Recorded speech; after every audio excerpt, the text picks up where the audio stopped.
Baiklah, bismillahirrahmanirrahim. Assalamualaikum warahmatullahi wabarakatuh. Alhamdulillah.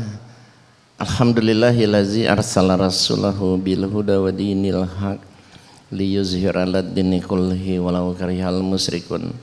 Asyhadu an la ilaha illallah wahdahu la syarikalah wa asyhadu anna Muhammadan abduhu wa rasuluh.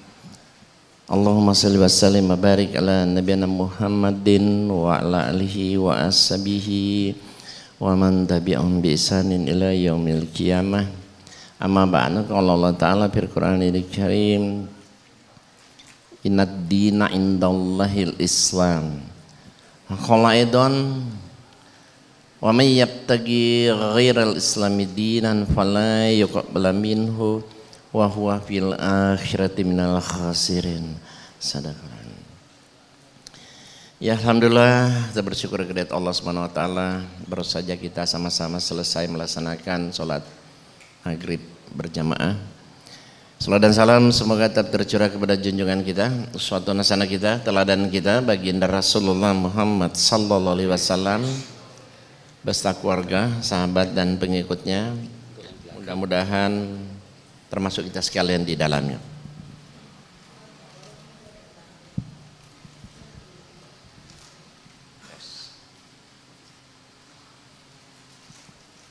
Para ustadz, para kiai, alim ulama, dan tokoh masyarakat yang kami muliakan, bapak-bapak, ibu-ibu, serta hadirin sekalian yang kami hormati. Pertama-tama saya ucapkan terima kasih kepada Sahibul Bait yang telah mengundang kami sehingga pada malam hari ini kita bisa bertemu dan bertatap muka langsung di tempat ini.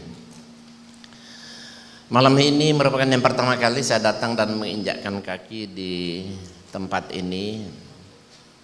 Oleh sebab itu ya kita sedikit taruh dulu. Sebagaimana kita lihat, nama saya Insan LS Mokoginta, Insan Latif Syaukani Mokoginta. Dulunya saya Kristen, ya, Kristen saya Katolik dulunya. Nama baptis dulu saya itu Wenceslaus, ya. Saya lahir di Manado tanggal 8 September tahun 49 dan tinggalnya di Jalan Tugu Raya nomor 8 Kelapa 2 Cimanggis Depok, ya. Ya, ini status nikah, ini nomor telepon, rumah, HP. Ya. Ada website, email saya, ya. Ya, mungkin satu saat kita bisa telepon, SMS apabila ada sesuatu yang ingin dipertanyakan. Adapun aktivitas kami setiap hari, pertama sebagai konsultan, ya. Konsultan dalam arti khusus yaitu kami menangani kasus-kasus yang berhubungan antara Islam dan Kristen.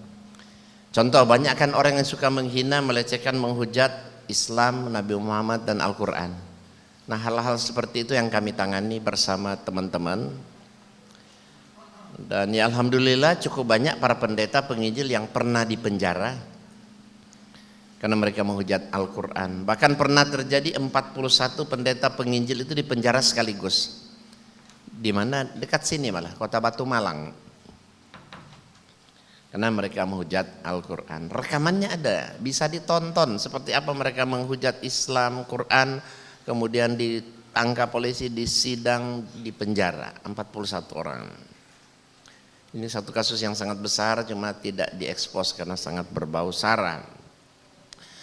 Tapi yang paling sering kami tangani, boleh dikata hampir setiap hari, itu kasus-kasus seperti orang-orang yang terlanjur menikah beda agama.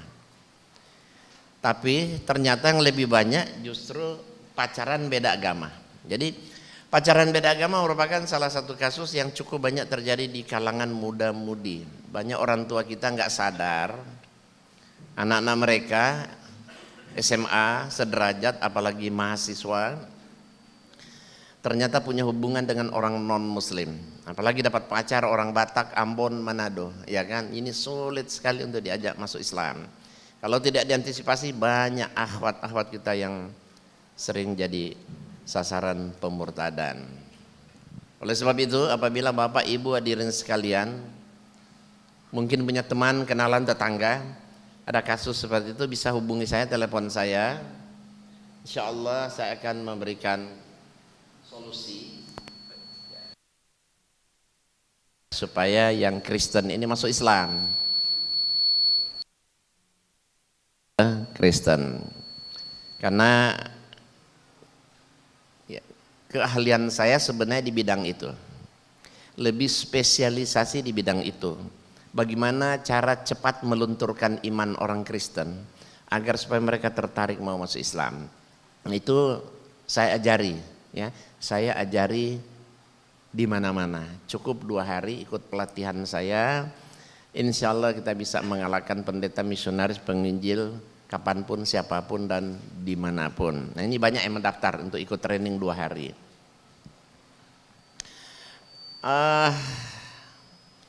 Kemudian saya di GPMI di Dewan Dakwah Depok, ya, ada pusat dakwah Islam dengan Yayasan Birrul Walidain. Kemudian saya memberikan kajian kristologi di Jakarta, seluruh Indonesia, ya kadang-kadang juga ke beberapa negara luar.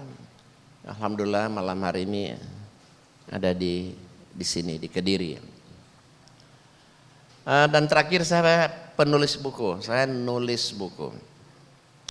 Selama saya masuk Islam, ya alhamdulillah saya telah menulis buku sekitar 53 judul. Dan buku-buku saya semuanya intinya bagaimana kita berdakwah, mengajak non-muslim masuk Islam. Dan juga ada CD, DVD debat saya dengan berbagai pendeta. Terakhir saya mendebat pendeta mantan ustadz, ya, ustadz benaran, lulusan Universitas Muhammadiyah lagi, coba di Solo, Surakarta, murtad jadi pendeta. Dia hari ini menjadi orang nomor wahid tukang hujat Islam di Indonesia. Ini orang yang darahnya sudah sangat halal, orang seperti ini sebenarnya. Tapi ini juga sudah kami laporkan ke polisi, ya walau alam kapan mau ditangani gitu. Dan buku-buku VCD saya ini ada, saya bawa tetapi hanya sebagian kecil. Kalau buku dan VCD saya jumlahnya ada lebih 75 judul. Saya bawa di sini mungkin sekitar 15 judul apa 20 kira-kira ya, karena bawa buku itu berat. Dan naik pesawat bawa buku itu aja saya sudah kelebihan 80 kilo, itu lebihnya aja 80 kilo itu. Oke, itu sekedar taruh kita di malam hari ini. Biasanya saya suka menawarkan tema, ya. Dan tema-tema saya ini agak berbeda dengan apa yang disampaikan oleh para ustadz atau ustazah. Kenapa? Karena latar belakang saya juga berbeda. Maka tema-tema saya ya seperti ini. Samakah Isa alaihissalam dalam Quran dengan Yesus dalam Injil? Mana yang bisa dipercaya, Alkitab atau Al-Quran? Atau orang Kristen ya Alkitab. Alkitab 100% wahyu Allah. Kalau Quran katanya buatan Muhammad kan, kata begitu. Gitu kan kata mereka. Benarkah Yesus mati disalib untuk menebus dosa? Kenapa orang Kristen sulit masuk Islam?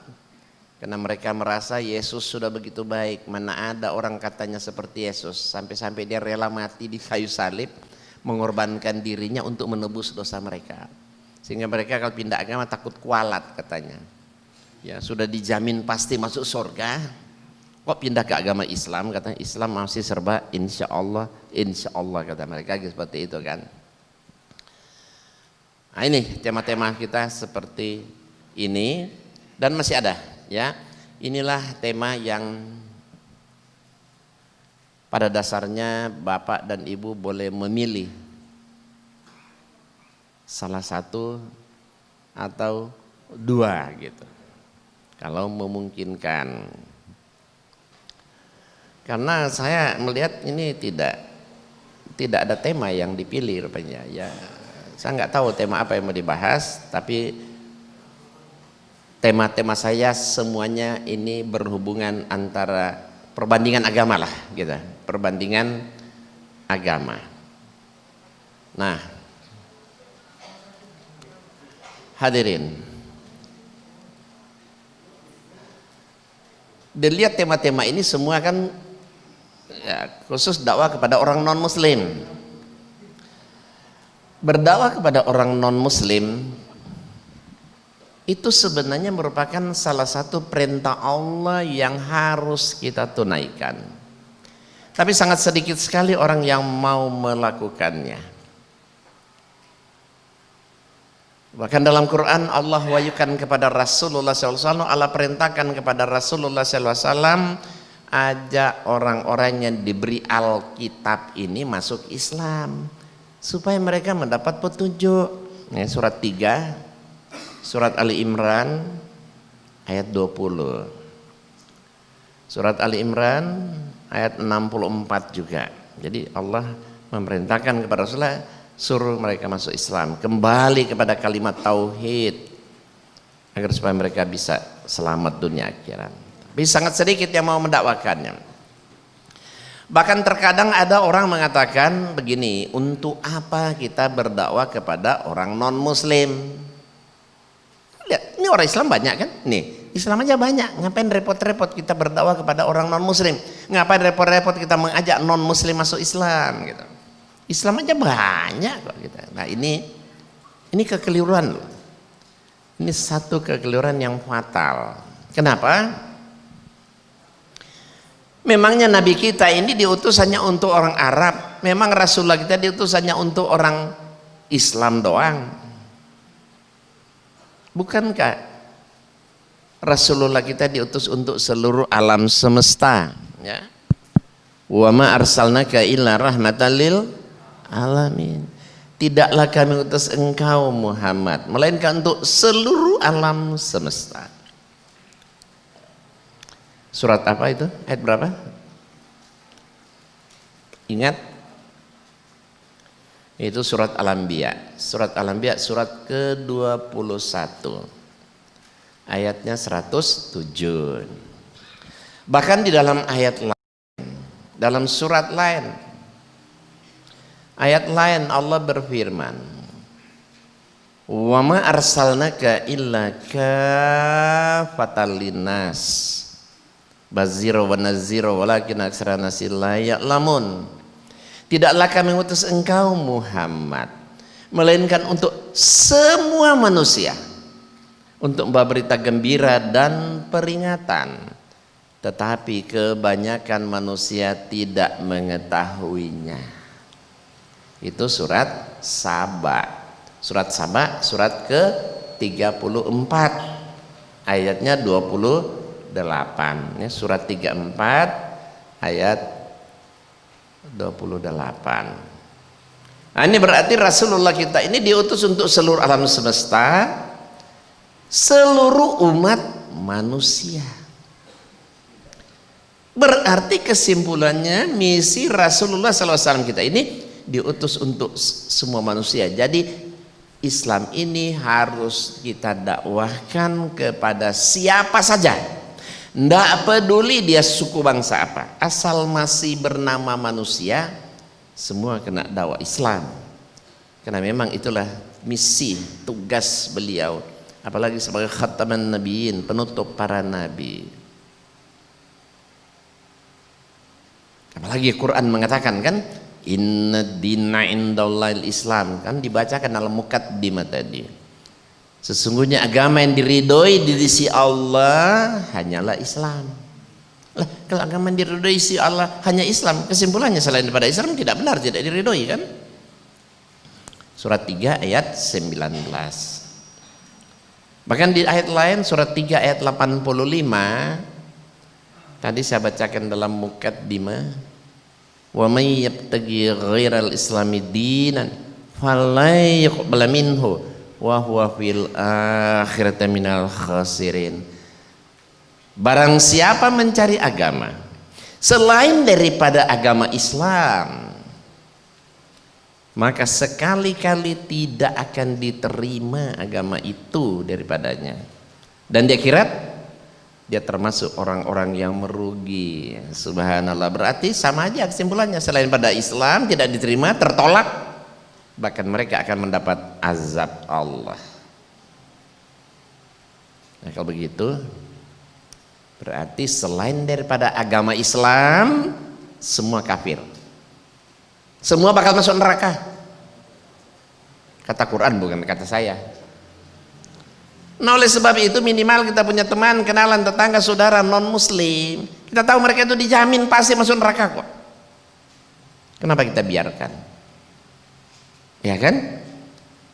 Sudahkah kita mendakwakan Islam ini kepada mereka supaya mereka juga bisa merasakan Islam sebagai satu agama yang rahmatan lil alamin, yang bisa menyelamatkan mereka dunia dan akhirat?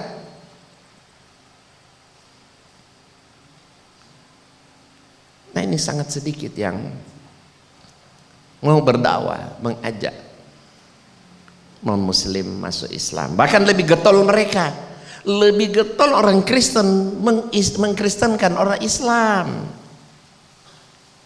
Hadirin, secara kuantitas di Indonesia ini lebih banyak orang Islam masuk Kristen ketimbang orang Kristen masuk Islam. Secara kualitas memang kita lebih baik. Artinya orang Kristen yang masuk Islam itu walaupun tidak banyak tapi yang pintar-pintar. Tapi kuantitas dia lebih banyak. Kenapa? Ya kenapa? Banyak yang bodoh-bodoh ini yang masuk ke Kristen kan? Tapi tidak boleh dibiarkan. Kenapa? Kalau kuantitas jumlah dia lebih banyak, nanti Kristen tuh naik populasinya, Islam turun, akhirnya satu saat 50-50. Jadi ini perbandingan terbalik. Di luar negeri, Eropa, Amerika dan negara barat lainnya itu justru perkembangan Islam amat sangat luar biasa. Sementara Indonesia termasuk negara di dunia yang paling berhasil mereka lakukan kristenisasi. Jadi kalau tidak diantisipasi, satu saat Indonesia nanti jadi mayoritas Kristen, Eropa, Amerika jadi mayoritas Islam, ya kan? Ini sangat mungkin. Banyak bukti-bukti kan, di Spanyol dulu mayoritas Muslim, sekarang habis mayoritas Kristen. Dulu di Filipina 90% Muslim abad 16, sekarang tinggal 10% aja nggak ada loh. Habis itu tinggal di Pulau Mindanao masih dikejar-kejar, dia bilang teroris dan sebagainya. Indonesia ya, tahun 1950 Indonesia itu 99% Muslim. Tahun 98 era kejatuhan Pak Harto, Indonesia tinggal 89% Muslim. Sekarang era reformasi ya, Muslim di Indonesia tinggal lebih kurang 73% loh. Banyak orang nggak percaya, oh nggak mungkin katanya. Lihat ya, banyak majlis-majlis taklim bermunculan, banyak hijaber bermunculan. Ya betul, tapi yang mereka nilai, mereka lihat itu di perkotaan. Sementara kristenisasi ini terjadi di pedesaan, di pedalaman, ya kan? Banyak sekali di kampung-kampung Jawa Tengah itu dulu mayoritas Islam jadi mayoritas Kristen. Ketika saya dakwah di Jawa Tengah sangat luar biasa. Ada satu kampung tinggal satu kakak yang Muslim, ada tinggal 4, tinggal 7, pada masuk Kristen.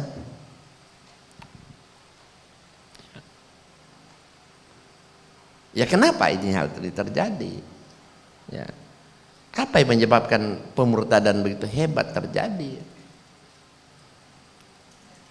Ya karena intinya sebenarnya satu, karena umat Islam tidak mau menjadikan Quran sebagai satu-satunya petunjuk gitu kan. Padahal Allah turunkan Al-Quran pada bulan Ramadan, ya kan. Syahr Ramadan allazi unzila fil Quran hudal linnasi wa bainati minal huda wal furqan. Al-Quran diturunkan pada bulan Ramadan di malam Lailatul Qadar. Inna anzalnahu fi Lailatul Qadar. Diturunkan pada bulan Ramadan di malam Lailatul Qadar, dikawal malaikat kan. Untuk apa? Dijadikan petunjuk bagi manusia. Berapa persen umat Islam yang mau menjadikan Quran sebagai petunjuk? Sangat sedikit sekali. Kalau umat Islam baca Quran paham artinya, itu jangankan murtad, berbuat dosa kecil aja kita mikir sebenarnya.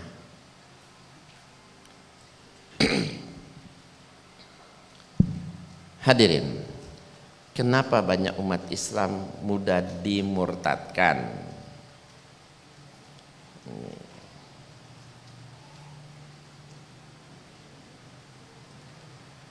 Nah, ini satu contoh saya ulang tadi kan, ketika saya dakwah di Jawa Tengah, ya, di Kampung Butukido, Kecamatan Tenganan, Kabupaten Semarang, tinggal 4 kakak yang Muslim. Gunung Merbau, Surojadi, Desa Wonolelo, Kecamatan Sawangan, tinggal 7 kakak yang Muslim. Kecamatan Dukun, Kabupaten Magelang, tinggal 1 kakak yang Muslim. Bahkan dia datang sendiri ke depan saya. Pak, tinggal saya sendiri yang Muslim, semua sudah masuk Kristen di kampung saya. Itu pun saya mau dikasih uang 20 juta loh, kalau saya ambil habis. Jawa Barat, Kertajaya 350 orang murtad, Sindang Jaya 1185, Sindang Sari 1050, Desa Cikembar sampai Gunung Halu, ini orang Sunda, semua sudah masuk Kristen. Di kota Solo, di tengah kota Solo, Kampung Jebres, ada 11 RT, 2 RT sudah Kristen semua, padahal dulu semua Islam. Nah, ini baru salah satu contoh kecil, beberapa contoh kecil, sementara kristenisasi ini terjadi di seluruh Indonesia. Pulau Jawa aja mereka berhasil melakukan kristenisasi itu dalam jangka waktu beberapa puluh tahun. Indonesia bisa 50-50 karena rencana kristenisasi ini tahun 2030 itu Indonesia harus 50-50, ya kan? 2030 kan tinggal berapa? 13 tahun. Ya mungkin saja tidak tercapai, tetapi jangan-jangan tadi 73 tinggal 63%, turun-turun terus, ini berbahaya. Apa yang terjadi kalau sampai mereka mayoritas? Lihat di Ambon, terbantai kita, sedang sholat id diserang pakai tombak, pakai kelewang, kita cuma bawa sejadah mau kena. Bagaimana banyak yang mati? Poso, ya, anak-anak pesantren itu dipotong kayak ayam, dibunuh-bunuh semua. Kenapa? Karena mereka mayoritas. Tolikara sedang sholat id kan, diserang, dibubarin, bahkan masjidnya dibakar. Kenapa begitu? Karena mereka mayoritas, ya kan? Jadi di mana ada mereka mayoritas itu tidak ada toleransi. Toleransi cuma slogan, klise, bahasa-bahasa klise. Sekarang mereka bilang oh toleransi, rukun, damai. Iya, karena mereka minoritas di sini. Ya kan? Kan minoritas mereka, kita harus rukun, damai, toleransi. Tapi giliran mereka mayoritas, habis kita dibantai.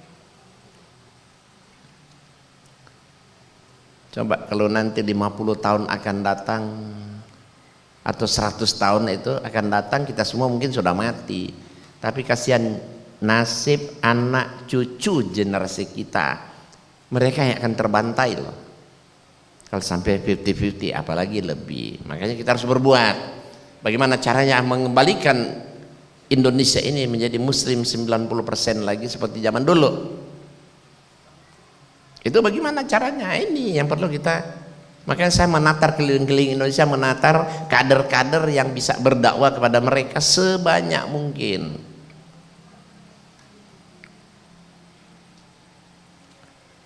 Nah, hadirin,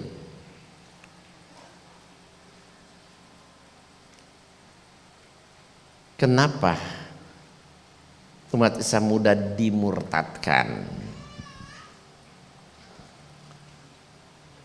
Pertama, karena lebih banyak umat Islam itu awam dari paham.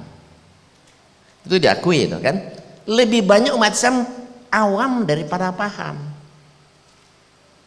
Di pedesaan pedalaman itu banyak umat Islam awam semua. Kalau baca Quran paling tinggi dia lancar baca, tapi dia tidak pernah tahu artinya, ya kan? Bahkan Quran ada terjemah aja belum tentu ada di kampung-kampung. Coba perhatiin, Quran gundul semua.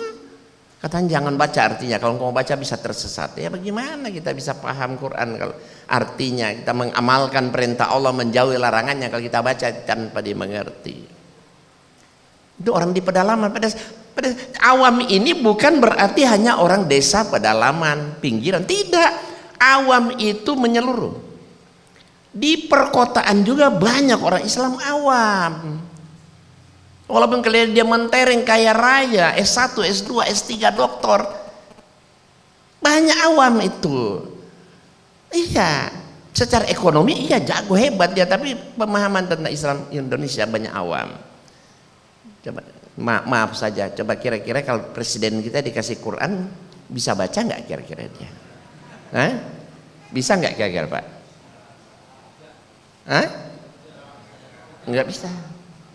Saya yakin kalaupun bisa paling terbata-bata lah kira-kira gitu Pak ya. Bu Megawati kasih Quran, ini presiden-presiden dulu kira-kira bisa baca nggak? Baca Rasulullah sallallahu alaihi wasallam ya, Nabi Muhammad sallallahu alaihi wasallam itu berulang-ulang salah terus ya kan? Di YouTube kan beredar itu kan, rame kan? Untuk ucap itu aja nggak bisa loh, berulang-ulang salah terus. Apalagi bisa baca Quran? Itu orang nomor 1 lah, pemimpin tertinggi kan? Nggak bisa. Apalagi di orang kampung, di pedesaan kan? Coba, memang tuh orang anggota DPR, MPR itu orang-orang pejabat-pejabat semua eselon 1, 2, S1, S2, S3 memang sudah jago-jago baca Quran. Oh, menurut saya lebih banyak mereka awam daripada paham. Ya Pak ya, lebih banyak awam. Bahkan pernah ada yang terjadi, Menteri Pendidikan, pernah ini kisah nyata, Menteri Pendidikan dia berkunjung ke satu pesantren, terus ustadznya memperkenalkan kepada menteri ini anak-anak ini yang kecil-kecil kan sudah hafiz, sudah hafal 30 juz. Apa kata menteri? Luar biasa ya, masih berapa juz lagi katanya. Lah gimana kira-kira itu? Menteri Pendidikan sudah ustadznya banggakan anak-anak kecil sudah habis 30 Quran, ditanya hebat juga, hebat, bagus sekali, hebat, masih berapa lagi yang belum katanya. Ya ilah, Menteri Pendidikan aja enggak tahu Quran itu ada berapa juz, ya kan? Jadi awam ini, aduh, orang beranggapan awam itu orang-orang miskin di pedesaan pedalaman kan? Padahal justru orang-orang pinter ini, kalau orang di pedesaan pedalaman awam wajar ya Pak ya, wajar. Tapi kalau S1, S2 punya pejabat, eselon 1, 2, punya pejabat-pejabat tinggi, bahkan orang nomor 1 presiden pun awam, itu baru aneh ya Pak ya, itu baru aneh. Makanya kapan negara kita bisa bersyariat Islam? Itu mustahil. Orang pemimpin-pemimpinnya awam semua. Bagaimana dia mau bela Islam? Quran aja dia nggak ngerti kok, ya kan? Saya pernah nonton Jakarta Lawyers Club, biasa si Karni Elias kan. Ada satu orang teman saya itu namanya siapa? Saya lupa itu. Pengacara itu. Karena kacaunya negara ini, dia bilang, oh kalau begitu satu-satunya negara bersyariat Islam. Apa yang terdengar? Semua berteriak apa? Padahal itu mayoritas Muslim. Nggak ada yang mau memperjuangkan. Mereka awam, intelek awam ini kan ya. Jadi mereka sebenarnya orang intelek S1, S2, S3, profesor, doktor yang kita lihat di nonton TV itu, mereka tuh pintar, tapi pintar hanya di bidang itu saja ya Pak ya, bidang itu. Walaupun dia profesor doktor bukan berarti dia tahu semua. Oh enggak, dia cuma pintar di bidang itu. Coba dikasih Quran, aduh, saya yakin dites semua baca Quran, saya rasa aduh belum tentu 60%, 7% lewat Pak ya. sebagian besar nggak bisa, kecuali yang mantan-mantan pesantren ada seperti Nur Wahid, Fatul Sembiring atau apa itu, saya yakin lewat semua mereka itu bisa. Tapi yang lain-lain ada susah itu. Maaf, saya bukan merendahkan mereka, tapi ini kan saya kan mantan Kristen, saya kan juga meneliti, saya juga mempelajari, membanding-bandingkan ya, jadi saya tahu cara orang berbicara aja itu, walaupun dia presiden kita bisa nilai ini orang dia bisa baca Quran atau enggak ya Pak ya, tahu. Kalau orang intelek aja itu awam, apalagi orang pedesaan. Makanya karena orang pedesaan juga banyak awam, mudah dibohongi oleh para misionaris. Kedua, kenapa banyak umat Islam mudah dimurtadkan? Karena lebih banyak umat Islam itu miskin daripada sejahtera. Itu diakui. Ya kan? Kadang-kadang supermi aja, bantuan supermi aja murtad. Sembako murah murtad. Saya pernah nyaksiin sendiri loh, datang ke di bawah kaki Gunung Temanggung, apa kampung apa saya lupa itu, saya datang sama teman saya, karena sana banyak yang murtad. Ada lebih kurang 105 kakak di bawah kaki gunung, semua Islam 100%. Datang misionaris bawa sembako murah. Tahu sembako murah cuma goceng, harganya apa? Beras 3 liter, minyak 1 liter, gula 1 kilo, supermi 5 bungkus. Cuma 5.000. Ibu-ibu, gula 1 kilo dapat nggak 5.000? Enggak ya? Minyak 1 liter dapat nggak 5.000? Enggak kan? Nah ini coba, beras 3 liter, minyak 1 liter, gula 1 kilo, supermi 5. Cuma goceng, cuma 5.000. Pada mau semua kan berebutan. Ujung-ujungnya apa? 9 kakak murtad masuk Kristen. Dia, oh Kristen ternyata baik ya, memperhatikan mereka, kasih sayang. Murtad 9 orang, sampai saya foto-foto rumah. Ini rumahnya murtadnya, sampai saya ikut foto-foto. Saya telepon belum lama ini ke teman saya di Temanggung. Kalau tempoh hari 9, sekarang sudah 19 yang murtad, tambah banyak. Jadi setiap minggu mereka bawa mobil ke bawah kaki Gunung Temanggung, ambil orang-orang yang sudah mereka murtadkan, dibawa ke kota Temanggung, ibadah di gereja, habis ibadah di gereja bawa pulang, diantar pulang lagi setiap minggu. Coba, itu karena kemiskinan. Makanya kemiskinan kan menjurus kepada kekufuran. Kemudian yang ketiga, karena lebih banyak umat Islam itu berpendidikan rendah daripada tinggi. Itu diakui. Orang-orang di kampung pedesaan pedalaman tamat SMP aja saya rasa jarang, kecuali yang disekolahkan di keluar kan, yang tinggal dalam itu SD aja kadang-kadang nggak tamat. Sehingga karena bodoh mudah dipengaruhi oleh misionaris atau pendeta. Nah ini tiga ini komplikasi, sudah awam, miskin, pendidikan rendah lah kan, dan apa, pendidikan rendah, miskin, awam lah, wah komplit itu kan. Terus yang keempat, karena banyak umat Islam beranggapan semua agama sama, semua agama benar.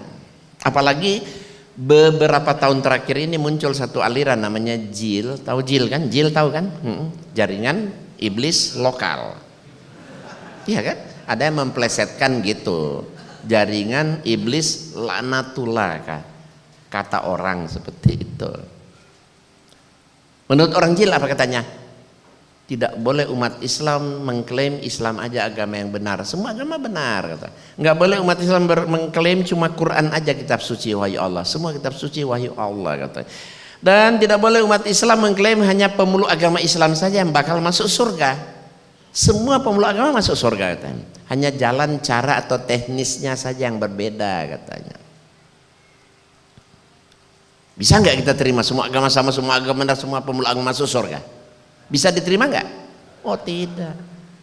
Ini satu pernyataan yang apa? Sesat dan menyesatkan.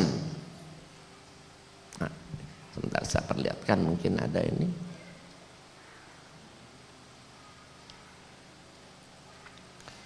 Sementara saya lihat ini kesaksian orang-orang itu JIL mana?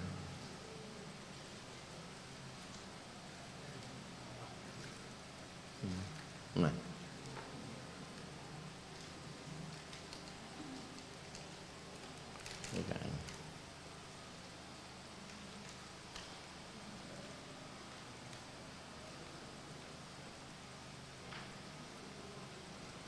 Nah ini, saya buka aja dikit. Nah ini,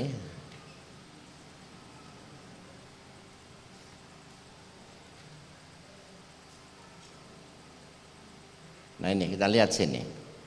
Ini kan orang jil ini. Kenal kan orang ini kan? Iya. Ulil absar dolalah. Kayak Abdallah ya.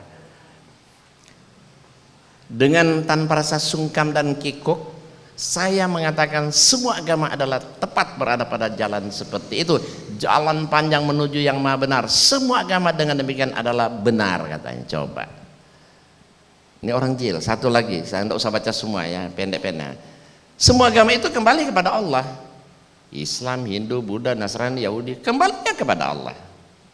Adalah tugas dan wewenang Tuhan untuk menyelesaikan perbedaan di antara berbagai agama. Kita tidak boleh mengambil alih Tuhan, mengambil alih Tuhan untuk menyelesaikan perbedaan agama dengan cara apapun, termasuk dengan fatwa.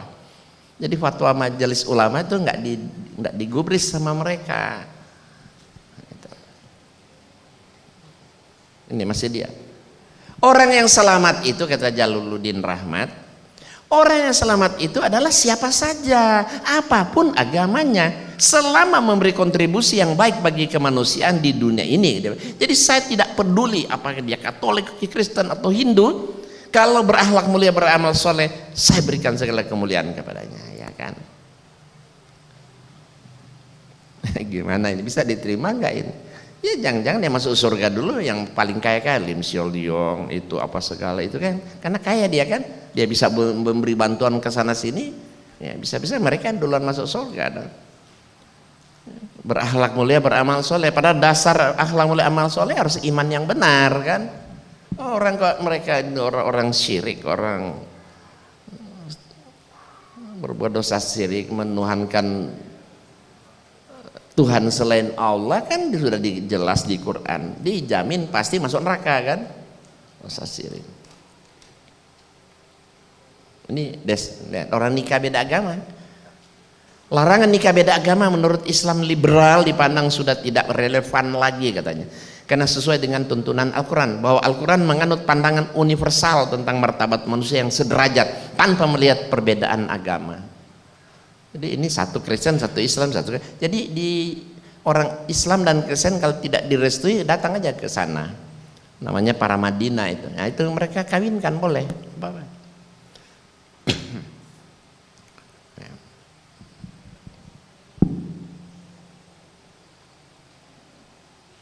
Nis. Antara. Ya. Siti Musdah Mulia, ini profesor doktor loh, ini perempuan. Menarik sekali membaca ayat Quran soal hidup berpasangan, diangkat surat Ar-Rum, Az-Zariyat, Yasin. Di sana tidak dijelaskan soal jenis kelamin biologis, yang ada hanyalah soal gender, jenis kelamin sosial umum. Artinya berpasangan itu tidak mesti harus dalam konteks hetero, berbeda atau bersifat lainnya, melainkan bisa homo dan lesbi. Makanya mereka kalau homo sesama homo dikawinkan, lesbi dan lesbi mau kawin dinikahin sama mereka itu. Coba ini apa Islam begini ya, gimana ini? Islam liberal dikawinin itu. Ya. Saya pernah nangani yang kasus begini. Ya. Coba. Sumanto. Jika kelak di akhirat pertanyaan di atas ditujukan kepada Tuhan, mungkin dia hanya tersenyum simpul sambil menunjukkan surganya yang maha luas. Di sana ternyata sudah menunggu banyak orang, antara lain Yesus, Muhammad, sahabat Umar, Gandhi, Martin Luther, Romo Mangun, Abu Nawas, Bunda Teresia, Udin, Baridin Lopa, dan Munir. Berarti semua masuk surga, ya kan? Semua masuk surga berarti. Ini orang-orang jil, ya. Sumanto. Kan menurut saya ini ada kan Sumanto pemakan daging. Ingat kan dulu ada kan? Daging nenek-nenek dikubur, digali, dimakan. Masih lebih bagus dia loh menurut saya. Kenapa? Sumanto pemakan daging dosanya ditanggung sendiri Pak kan? Iya kan? Dosanya dia sendiri, tapi Sumanto ini orang amalkan ajaran dia, dia tanggung dosanya banyak sekali. Coba. Semua masuk surga kan ajaran dia, nggak coba. Nah, baik, saya lanjutkan.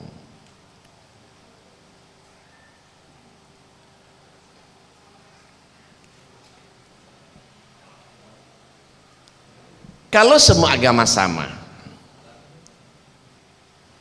ajan maghrib, ya oke, dilanjutkan ya. Nanti ibu-ibu bapak jangan dulu pulang, nanti setelah sholat isya. Hah? Oh, habis ajan aja. Oh, sholatnya belakangan. Oh ya udah terserah. Oke, silakan. Kita pending sebentar ya, ajan dulu.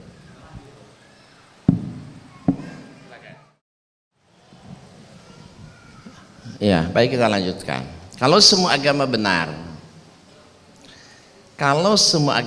berarti kapan saja kita boleh dong pindah-pindah agama. Nggak sempat Jumatan, boleh dong mingguan. Nggak sempat mingguan, boleh dong Jumatan.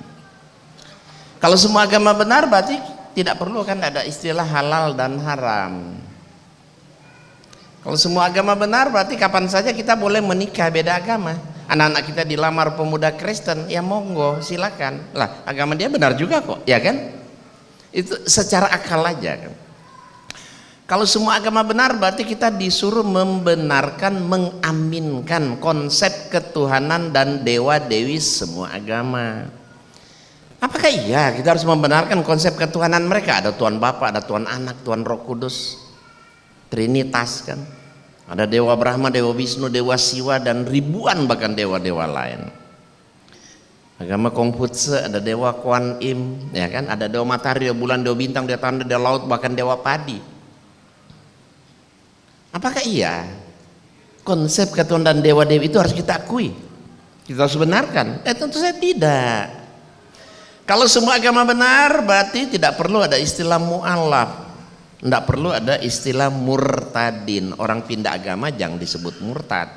Loh, agama yang dipindah benar juga kok, ya kan? Kalau semua agama benar, tidak perlu saya masuk Islam. Untuk apa saya masuk Islam kalau semua agama benar? Secara duniawi enakan agama Kristen loh daripada Islam. Masuk Islam ya kalau dipikir-pikir lebih ribet kok, lebih repot kita masuk Islam. Sehari berapa kali sholat? 5. Kalau seminggu 5 kali 7 kan? 35 kali loh kita sholat seminggu. Itu baru sholat wajib, belum sholat 35 kali. Kristen seminggu berapa kali? Cuma sekali doang, ya kan? Kalau sama-sama selamat, ngapain kerjaan 35 kalau ada satu juga selamat? Ibadah seminggu cuma sekali. Yang kedua, cukup percaya aja Yesus itu Tuhan, katanya mereka. Dijamin pasti masuk surga, pasti kata. Kalau Islam apa-apa serba insya Allah kata mereka kan. Tapi kalau di Kristen cukup percaya Yesus Tuhan, dijamin pasti masuk. Ibadah seminggu sekali jamin pasti masuk surga. Wah, mau cari apa lagi kalau begitu kan?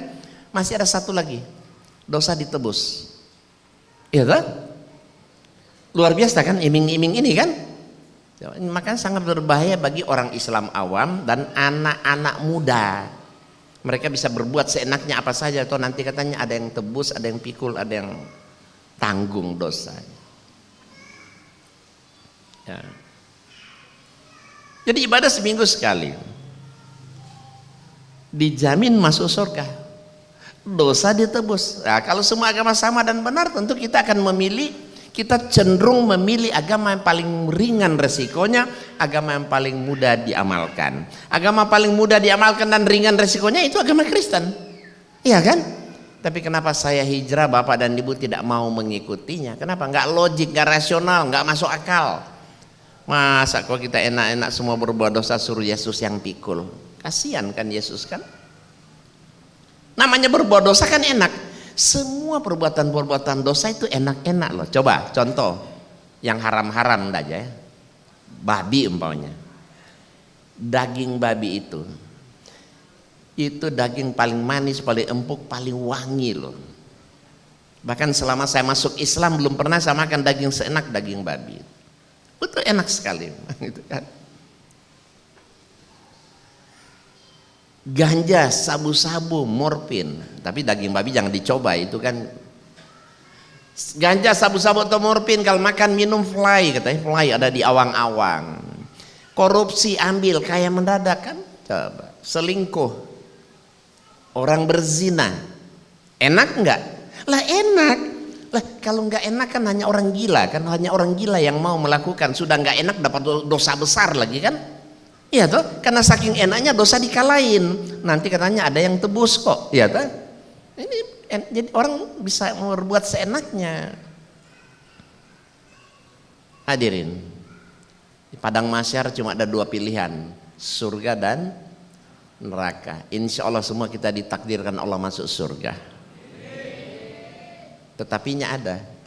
Begitu kita dimasukkan Allah ke dalam surga, ketemu dengan mereka-mereka di dalam surga. Loh, kamu masuk juga? Kamu masuk juga? Kamu masuk juga ya? Apa kata mereka? Kami semua ini ditebus oleh Yesus, katanya. Lah berarti kan tidak ada artinya kita beramal soleh selama hidup di dunia kalau begitu. Tidak ada artinya kita berbuat baik selama hidup kan? Kalau ujungnya ternyata semua masuk surga. Lah bisa-bisa sudah masuk surga malah menyesal kita loh. Iya, sudah masuk surga bisa menyesal. Waduh, kalau tahu begini dulu di dunia, sikat aja semua, ya kan?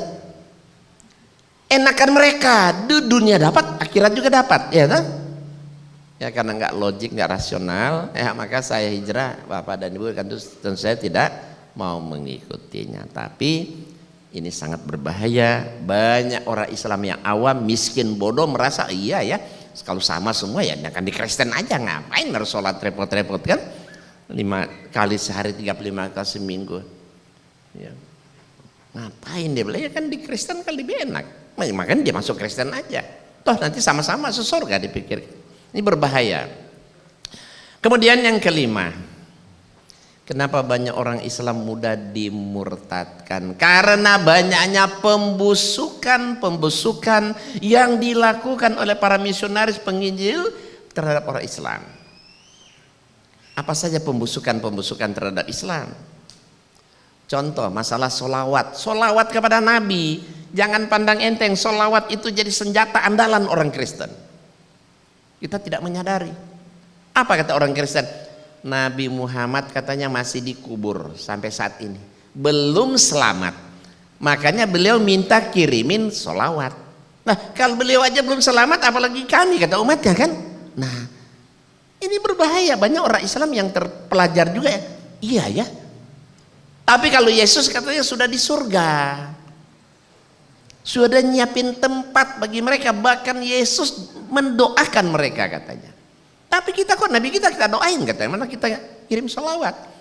Apalagi kami kan Nabi aja belum selamat, apalagi kita. Tapi kalau ikut Yesus dijamin pasti selamat, pasti masuk surga. Karena Yesus sudah di surga, dia sudah doain mereka. Ya kenapa? Karena mereka menuduh begitu itu karena orang Kristen tidak paham apa hikmah makna salawat itu, mereka nggak paham.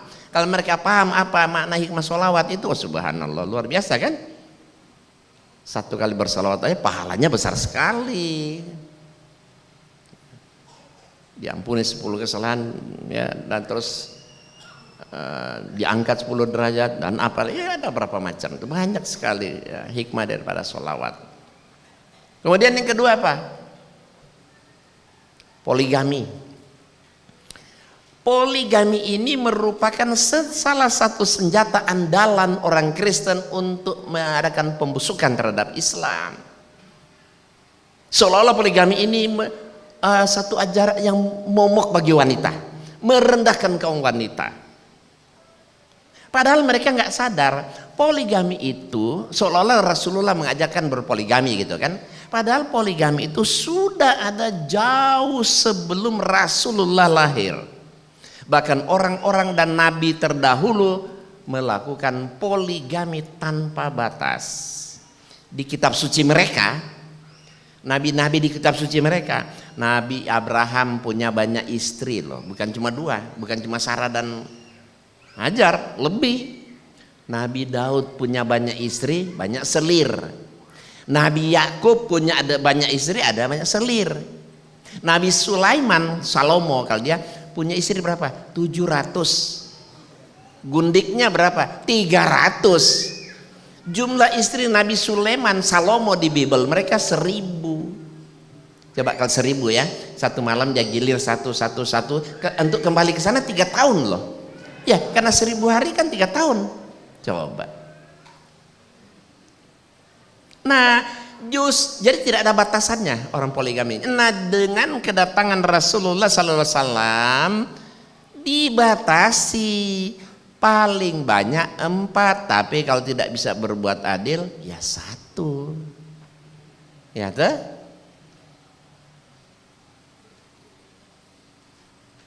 Coba. Untuk apa Allah menciptakan wanita jauh lebih banyak kalau Allah tidak memberi solusi? Poligami itu solusi, bukan wajib loh. Ingat, bukan wajib. Kalau poligami itu wajib, saya yakin nih bapak-bapak ini yang mampu lahir batin istri cuma 1 dosa. Dosa dong kalau istri 1 kan? Kalau mampu dia coba istri tetap 1 dosa.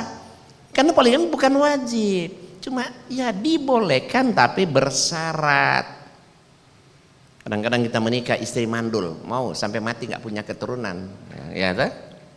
Kita menikah istri monopos dini, ada istri 40 tahun sudah monopos dini, laki-laki itu nggak ada prek-preknya, ya kan? Ada kaum laki itu berpuluh-puluh tahun dia tersiksa loh, karena istrinya nggak mau meladeni lagi kan, karena monopos dini. Daripada dia berzina, mana lebih baik dia menikah lagi atau apa kan? Atau perempuan ada terjangkit penyakit kelamin, dokter melarang, gimana? Jalan satunya itu poligami. Tapi sekali lagi poligami bukan wajib. Poligami justru mengangkat harkat wanita dan melindungi iman kaum pria. Hadirin, karena orang Kristen sering menyerang poligami sama kita. Ibu-ibu, bapak-bapak kasih pertanyaan sama orang Kristen. Tanya, menurut Anda laki dan perempuan di muka bumi ini 1 banding berapa? Iya kan? Ada kakak kandung saya. Kakak kandung saya wakil pastor loh. Ketika saya pulang ke Manado, dialog mana dia serang sama saya poligami. Dia sudutkan terus saya poligami. Kalau di Kristen enak, 1 laki cuma boleh 1 wanita, boleh menikah lagi kecuali mati salah satu. Jadi 1 pria hanya 1 wanita. Saya tanya, laki perempuan menurut Anda 1 banding berapa? Ya sekitar 1 banding 4 dia bilang. Saya bilang enggak usah ada 1 banding 4, 1 banding 2 aja. Kalau penduduknya ada 7 miliar, sekarang 7 miliar Pak ya, penduduknya 7M loh. Kalau sistem Kristen, Bible 1 lawan 1, kalau ada 7M ya, 1 banding sementara wanita lebih banyak, berarti ada lebih kurang 2 miliar lebih wanita di dunia ini nggak bakal menikah, nggak bakal punya anak keturunan, nggak bakal punya suami. 2M lebih itu 10 kali penduduk Indonesia loh, bukan sedikit. Saya tanya sama kakak kandung saya, apa solusinya? Menurut ajaran Anda, apa solusi menghadapi kelebihan wanita yang begitu banyak? Coba boleh cek ke orang yang saya tanya. Umumnya mereka nggak bisa jawab. Oh biarin aja. Loh kok biarin aja? Berarti Tuhan Anda salah dong. Kenapa dia buat wanita lebih banyak daripada pria? Kok dia nggak memberikan solusi? Katanya ajaran Anda kasih. Kristen kan sering mengatakan ajaran mereka ajaran kasih kan? Kalau kita ajaran teroris. Nah mana kasih sayang Allah terhadap wanita 2 miliar lebih? Bingung akhirnya dia.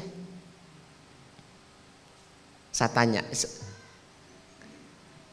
papa saya 4 kali menikah. Papa saya itu orang Chinese ya, orang Cina. Kalau tidak punya anak, kalau mereka menikah, mereka mau kalau boleh anak pertama itu laki-laki. Itu memang orang Cina semua begitu, boleh tanya. Karena dia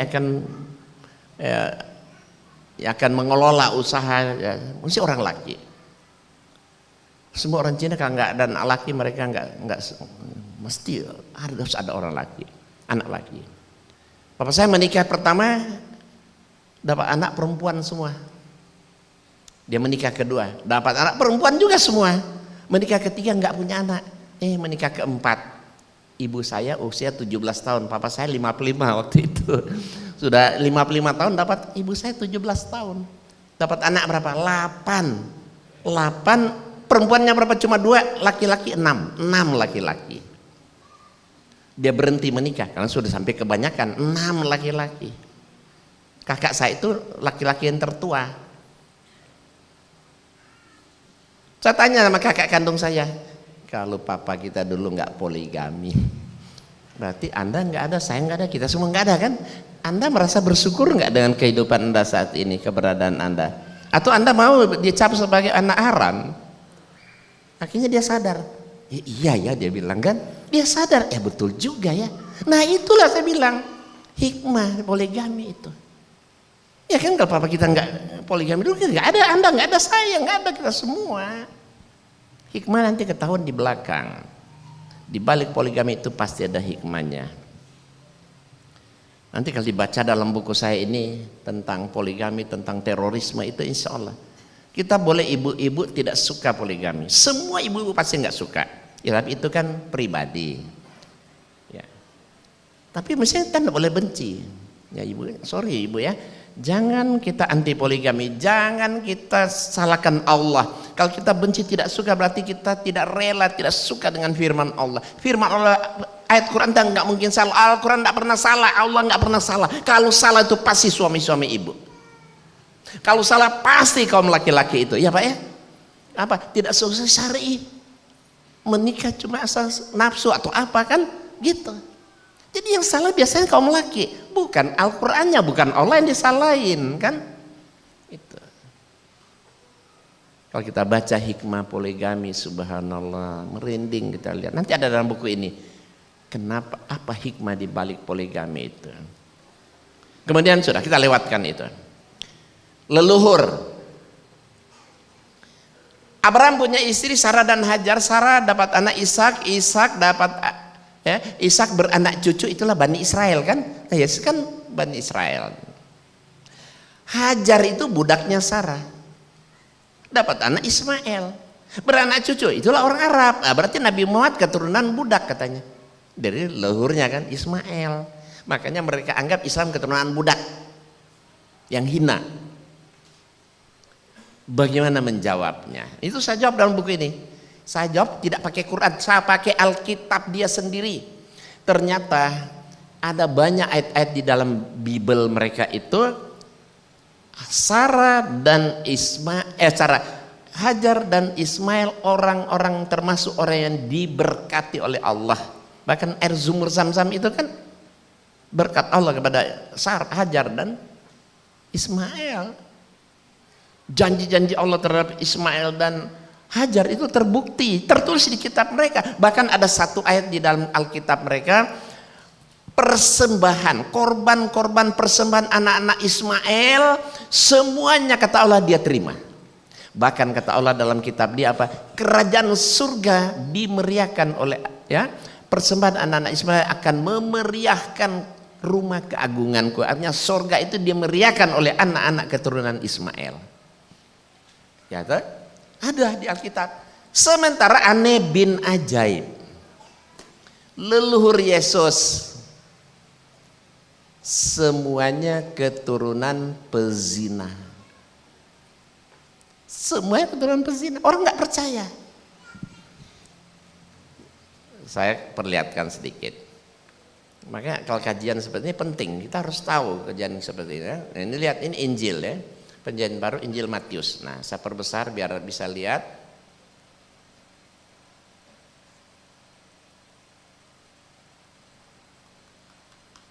Bisa terbaca Ibu ini?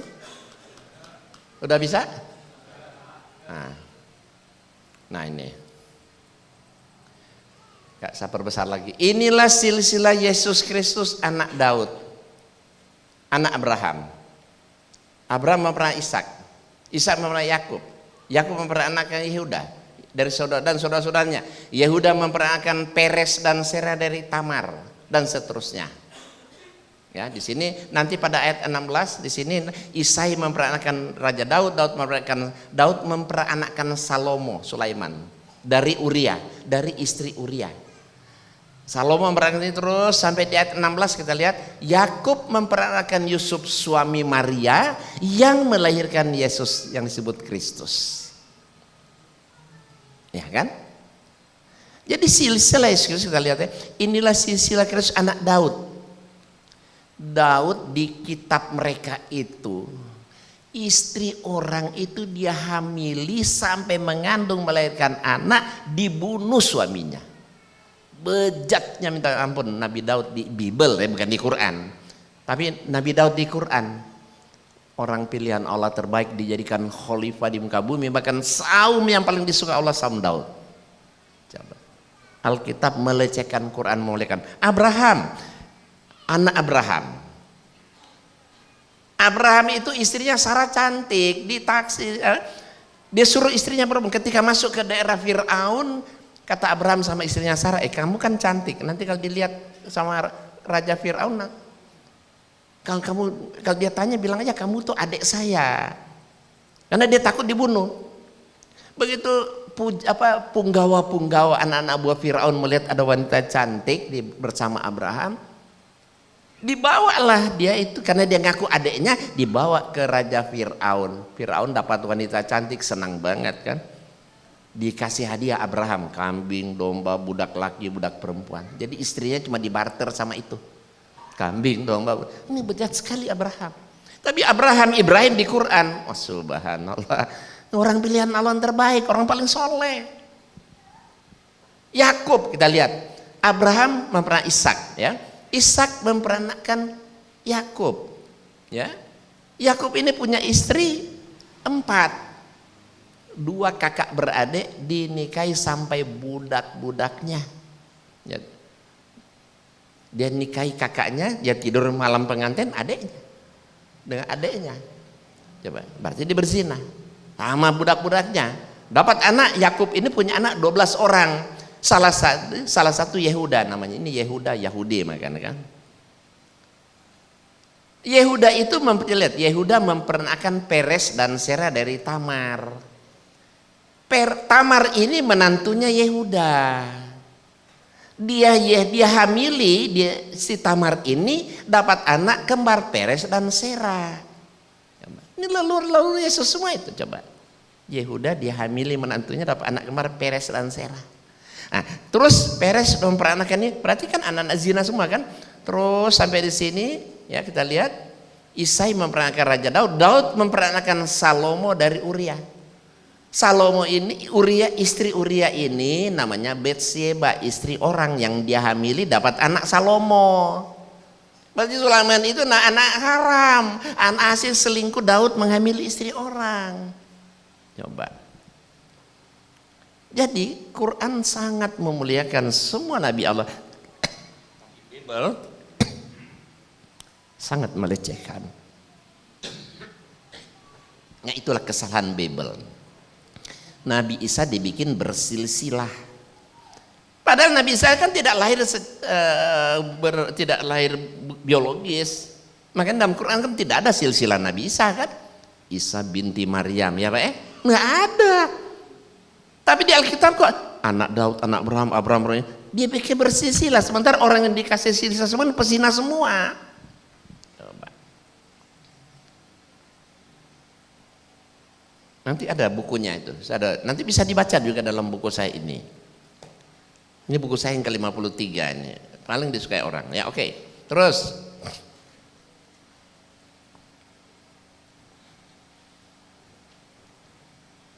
Teroris juga kan jadi senjata andalan orang Kristen untuk memojokkan Islam. Seolah-olah Islam itu identik dengan teroris. Quran itu soalnya sumber ajaran teroris. Padahal hadirin, kalau kita diserang, ditanya seperti itu, cukup ajukan satu pertanyaan. Mana bukti ayat tertulis dalam Quran Allah menyuruh memerintahkan melakukan terorisme? Enggak usah khawatir, kagak ada. Justru ajaran sadis, bengis, biadab, teroris semua tertulis di kitab suci mereka. Lihat aja nabi-nabi aja begitu kok.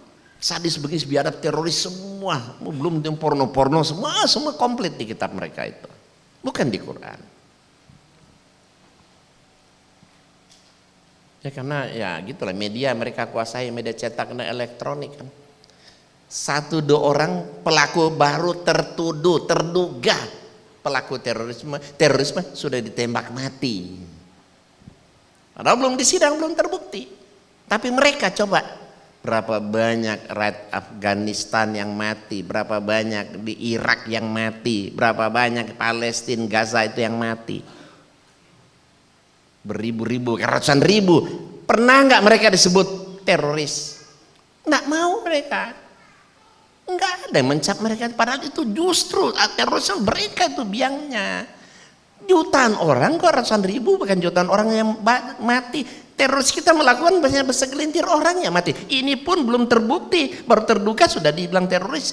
Tiap hari sudah ditembak mati, tiap hari muncul di semua televisi kan, diberitakan seolah-olah ini satu opini buruk di Islam dibentuk sedemikian rupa, seolah Islam itu jelek, mengajarkan terorisme. Karena media elektronik cetak mereka yang menguasai untuk membuat opini buruk, citra buruk terhadap Islam. Padahal coba kita lihat, aduh luar biasa, orang di Gaza mereka bantai, mereka bunuh. Di Irak itu berapa banyak yang mati, memang tentara, lebih banyak rakyat sipil Pak ya, perempuan, orang tua, anak-anak. Apalagi sekarang di Aleppo, di mana itu, Syria, aduh luar biasa kalau mau ditonton itu. Kalau bisa putar VCD-nya ini di Aleppo itu, aduh kasihan banget kalau diputar-putar di sini nonton itu. Berdarah-darah orang kita mereka bunuh, tapi nggak pernah mereka disebut terorisme. Westerling, nah siapa nggak tahu? Saya rasa kalau kita usia tua-tua pernah belajar sejarah. Westerling itu di Makassar, tentara Belanda. Orang Islam dikumpulin di lapangan bola, dikira mau kasih wejangan apa kek, dikumpulin tahu nggak? Ditembak semua, mati semua loh. 40.000, ya Pak ya? 40.000 ditembak sekaligus mati tentara Belanda. Pernah nggak Westerling disebut teroris? Ya kan? Kita 1-2 orang aja sudah bilang teroris, belum terbukti aja, baru berencana sudah dicap di teroris, sudah ditembak mati. Pokoknya citra Islam selalu diburuk-burukin oleh mereka. Ya karena mereka yang menguasai kan media cetak elektronik. Maka kita umat Islam harus pintar-pintar menguasai media berita-berita itu, harus pintar menguasai internet dan sebagainya, karena kebanyakan internet mereka yang kuasai. Kemudian terakhir, kenapa banyak umat Islam mudah dimurtadkan?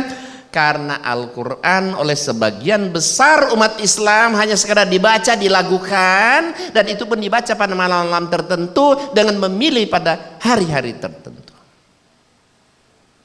Banyak loh, saya keliling hampir seluruh Indonesia. Kalau saya tanya di majlis-majlis taklim, apa sih yang dibaca setiap hari Kamis malam Jumat? Kira-kira apa yang dibaca? 80% mengatakan Yasinan, 20% Al-Kahfi, ya kan? Saya bilang, saya bukan anti Yasin kok. Walaupun di depan orang-orang Nahdien, saya bilang, saya tidak anti Yasin. Baca Yasin bagus, hafal luar biasa. Tapi ingat, Al-Quran itu saya bilang ada 114 surat. Baca semuanya dari Al-Fatihah sampai An-Nas. Kenapa? Karena setiap surat punya kelebihan dan keutamaan masing-masing. Iya kan? Ini cuma Yasin tok, nggak tahu juga artinya. Itu terus orang naik rumah baru Yasin, orang mati Yasin, naik pangkat jabatan Yasin.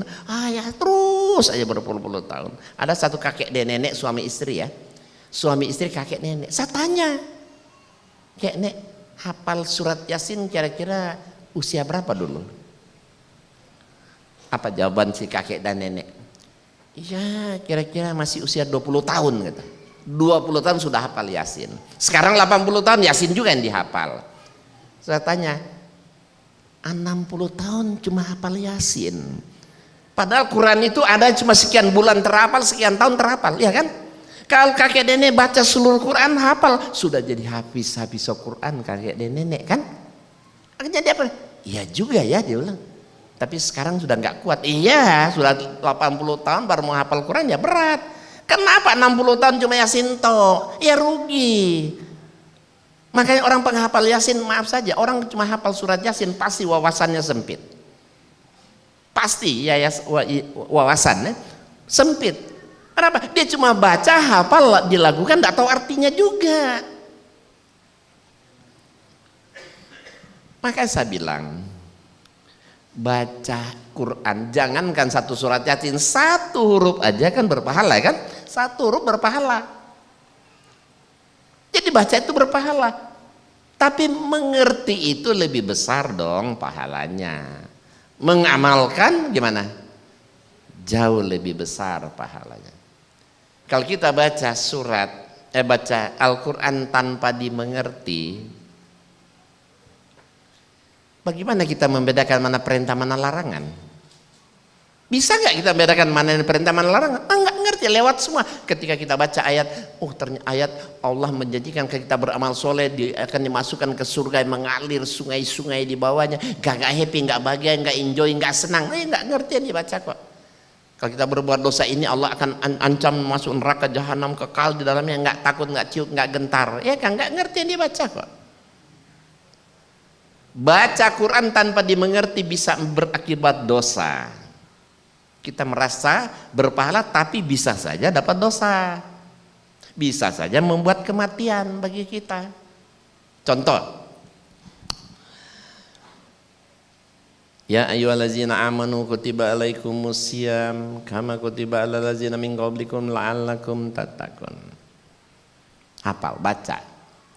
Apakah ayat itu cuma dibaca doang? Oh tidak. Ada yang Allah tuntut di situ. Apa? Puasa, ya kan? Puasa Ramadan. Kalau kita baca, hafal, berpahala. Kalau kita nggak puasa, gedean mana dosanya? Gedean dosa, gedean dosa. Ara'aital ladzi yukadzibu biddin fadzalikal ladzi yad'ul yatim wa la yahudu 'ala ta'amil miskin fa wailul lil musallin dan seterusnya. Saya yakin semua hafal kok. Tapi apakah surat ayat itu hanya dibaca? Tidak, ada yang Allah kehendaki di situ. Kita berpikir ada maunya Allah. Ada anak yatim, orang miskin minta bar depan pintu, sudah diusir. Sana nggak ada. Dapat dosa. Kenapa yang kita baca itu bertentangan dengan apa yang kita, justru ayat itu menyuruh kita jangan menghardik anak yatim, orang miskin, kasih makan, malah kita usir.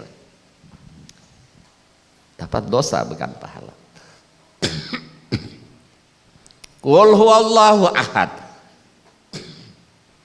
Allahus samad, lam yalid wa lam yulad wa lam yakul lahu kufuwan ahad. Nggak mungkin nggak ada yang hafal, ya tak? Mustahil kita nggak hafal, semua hafal. Bahkan kadang-kadang Qul huwallahu samad sampai goyang-goyang begini sampai pindah tempat nggak terasa. Kenapa? Karena ada yang dijanjikan di sana. Baca 3 kali dapat sepertiga Quran, Pak. Sepertiga Quran. Lah 6 kali, 9 kali 1 Quran dong. Padahal kita baca kulhu 300 kali 1 hari gampang, pendek kok. Berarti dapat 100 Quran loh kita. Pahala 100 Quran, luar biasa kan? Coba kita harus berpikir kan, apakah iya semudah itu? Apakah iya? Cuma setiap hari ya qul huwallahu samad lam yalid wa lam yulad wa lam yakul lahu kufuwan ahad, udah dapat pahala besar. Realisasinya apa? Allah suruh katakan kul itu artinya katakan, sampaikan, dakwah, usah. Kita baca, Allah kan tidak menyuruh kita ikro, baca, hafal, katakan, bukan kita cuma lafazkan. Kalau cuma qul huwallahu samad, melafazkan bunyi itu. Kita minimal punya teman, kenalan, tetangga non muslim, ya kan? Banyak kita kenal tetangga non muslim, teman, kenalan, bahkan ada saudara. Dia menyembah kepada Tuhan Bapa, Tuhan Anak, Tuhan Roh Kudus. Dia bikin Tuhan itu Trinitas 3. Bukankah Allah suruh katakan kul, katakanlah Allah itu esa, 1, bukan 2, bukan 3. Kita biarin, malah kita berteman dengan orang-orang yang menuhankan Tuhan Bapa, Tuhan Anak, Tuhan Roh Kudus, dewa ini, dewa itu. Padahal Allah suruh dakwakan, sampaikan Allah itu esa. Allah samad, Allah tempat bergantung, lam yalid walam yulad, dia tidak beranak dan tidak diperanakan. Natalan, selamat Natal, sama saja kita membenarkan merestui Tuhan itu lahir atau dilahirkan, ya kan? Natal itu mereka sedang memperingati hari raya Syirik Akbar. Iya kan? Kita salami, berteman, kita tidak dakwakan. Pada Allah suruh katakan, kul lam yalid wal, katakan dia tidak beranak dan tidak beranak, sudah nggak kita dakwakan. Kul walam yakulahu kufuwan ahad, katakan tidak ada yang setara kan dengan dia. Ini ada orang teman-teman kita, Tuhan Bapa dibikin Allah, Tuhan Roh Kudus, Tuhan Anak Yesus, Tuhan Roh Kudus, Dewa Indah, itu semua mereka sembah sebagai Tuhan-Tuhan mereka. Setara semua Maha Kuasa. Padahal Allah suruh katakan kepada mereka, tidak ada yang setara. Bagaimana kita mendapat pahala besar? Kita tidak amal, Allah suruh katakan kul, kok kita cuma baca doang, ya tak? Lain, beda. Oh, tapi kan untuk apa? Kan jelas lakum dinukum waliyadin. Ada yang beralasan begitu kan? Lakum dinukum. Betul. Tetapi kan jadi pertanyaan juga, lakum dinukum itu ayatnya di awal atau akhir? Paling ujung. Paling ujung. Awalnya apa? Kul juga. Sebaik-baiknya ada usaha, dakwakan dulu kepada mereka, ajak ya, sampaikan dulu. Kalau mereka nggak mau ya sudah, lakum dinukum waliyadin. Tapi sebaik-baiknya itu kita sampaikan dulu, dakwakan dulu, ajak dulu, berikhtiar dulu gitu. Karena la ikrah fiddin, tidak ada paksaan dalam berislam. Tetapi kan perlu kita dakwahi, karena kita tahu mereka itu jelas masuk neraka kok. Ya kan? Sampaikan dakwah, usaha dulu. Kalau dia nggak mau ya sudah, lakum dinukum waliyadin, dia betul. Cuma sebaik-baiknya harus ada usaha atau ikhtiar. Baik. Membaca Quran tanpa dimengerti bisa mengakibatkan kematian. Contoh gini, Allah haramkan khamar, ya tak? Coba, Allah kan ciptakan tubuh kita ini sebaik-baik ciptaan kan kita kan. Laqad khalaqnal insana fi ahsani taqwim. Kita ciptaan Allah yang terbaik loh, sempurna. Makanya kita harus jaga diri kita supaya sehat sempurna. Makanya Allah perintahkan kita makannya halal dan thayyib. Ya ayyuhan nas kullum mimma fil ardi halalan thayyiba. Wala tatabi'u khutuwatis syaiton innahu lakum aduwwum mubin. Makannya halal dan thayyib. Ya ada di muka bumi, tapi jangan kamu ikut langkah-langkah setan. Kita setiap hari makan, banyak kan kita makan yang dijual di mall, supermarket, minimarket itu sebagian besar tidak kurang halal, tidak thayyib. Banyak, sebagian besar, bukan semua. Ini contoh ini. Nggak usah sebut mereknya. Ini namanya air mineral, ya kan? Ini air dari gunung. Dimasak nggak ini, Bu? Dimasak nggak ini? Tidak. Ini kalau kita simpan minum tahun depan masih bisa loh, tetap bening, awet. Coba kita ambil air di sumur, air mentah juga sama mentah, tidak dimasak. Kita taruh di gelas, kita taruh sendok, tunggu aja 3, 4, 5 hari. Kita angkat sendoknya, kita raba, licin kan? Coba sekian minggu kita biarin, wah sudah keruh. Sebulan lebih kita biarin, oh sudah ada makhluk halus berenang di sini, ya kan? Iya. Tapi kenapa ini tidak? Tetap bening walaupun setahun.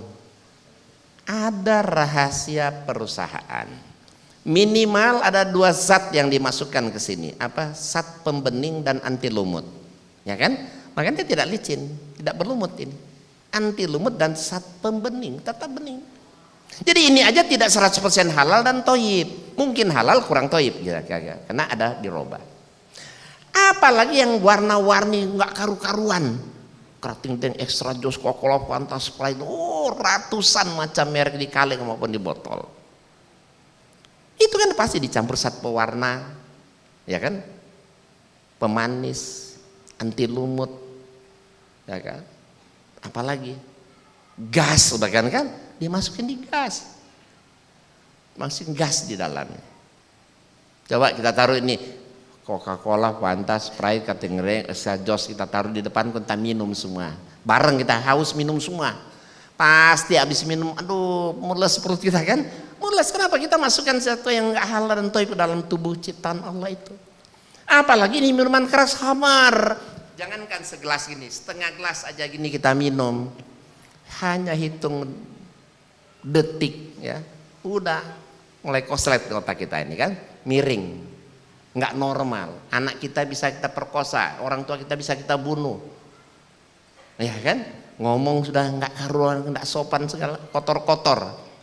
Kenapa? Karena memasukkan sesuatu yang haram di dalam tubuh kita.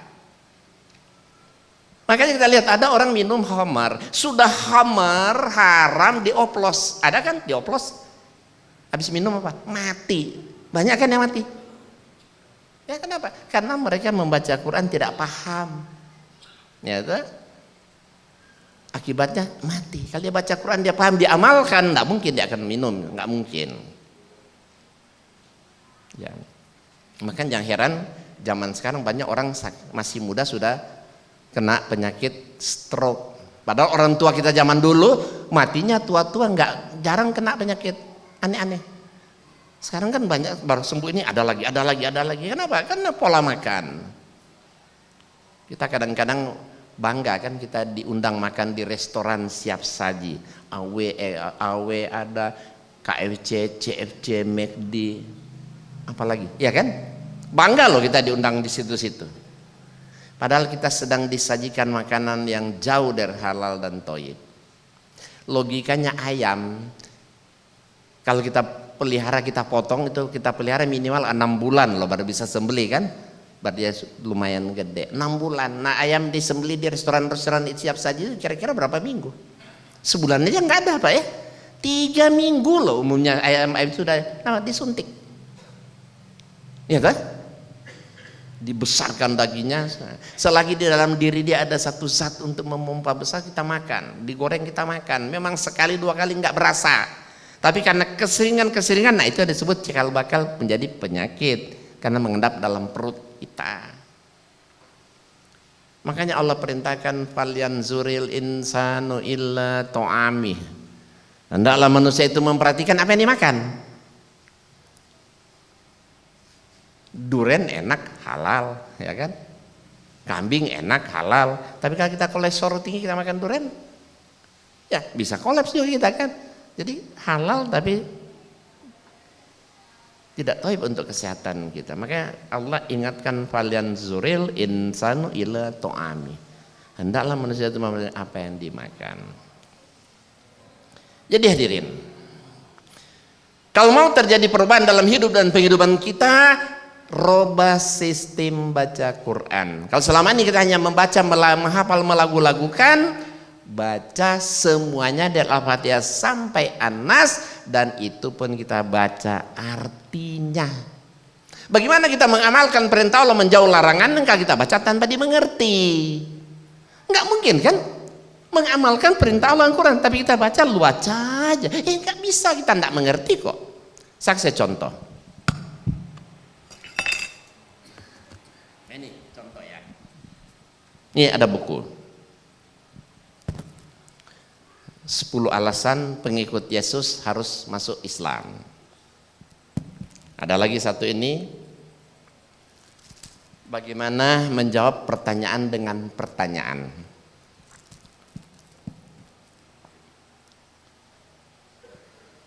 Perhatikan, bukna totok bi mopira. Mu antok bi intau bebutaan tumuot ko Islam no baca kombuk naa.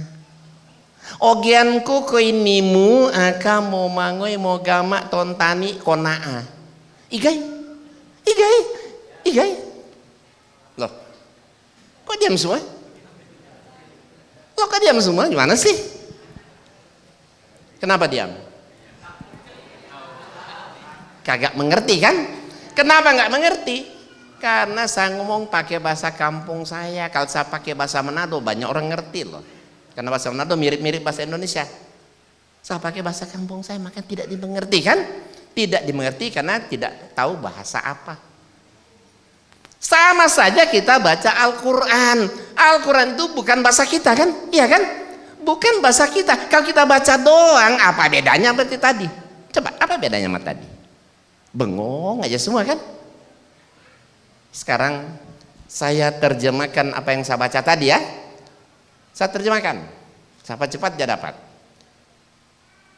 Buku ini sangat bagus sekali. Banyak orang Kristen masuk Islam gara-gara baca buku ini. Saya kasih kepada Anda kalau mau mengambil ke depan sini. Ayo silakan. Terima kasih. Oh, tapi ntar dulu, sini dulu, sebentar. Namanya siapa? Haidar. Fabril. Ngapain antum berdua maju ke depan? Karena ngerti. Ngerti, Pak. Karena ngerti bahasa. Jawabannya benar, karena mengerti. Buktinya pertama saya pakai bahasa daerah kan, tidak ngerti kan? Tidak ada reaksi. Kedua, kalau saya pegang 100 buku, saya habis ini.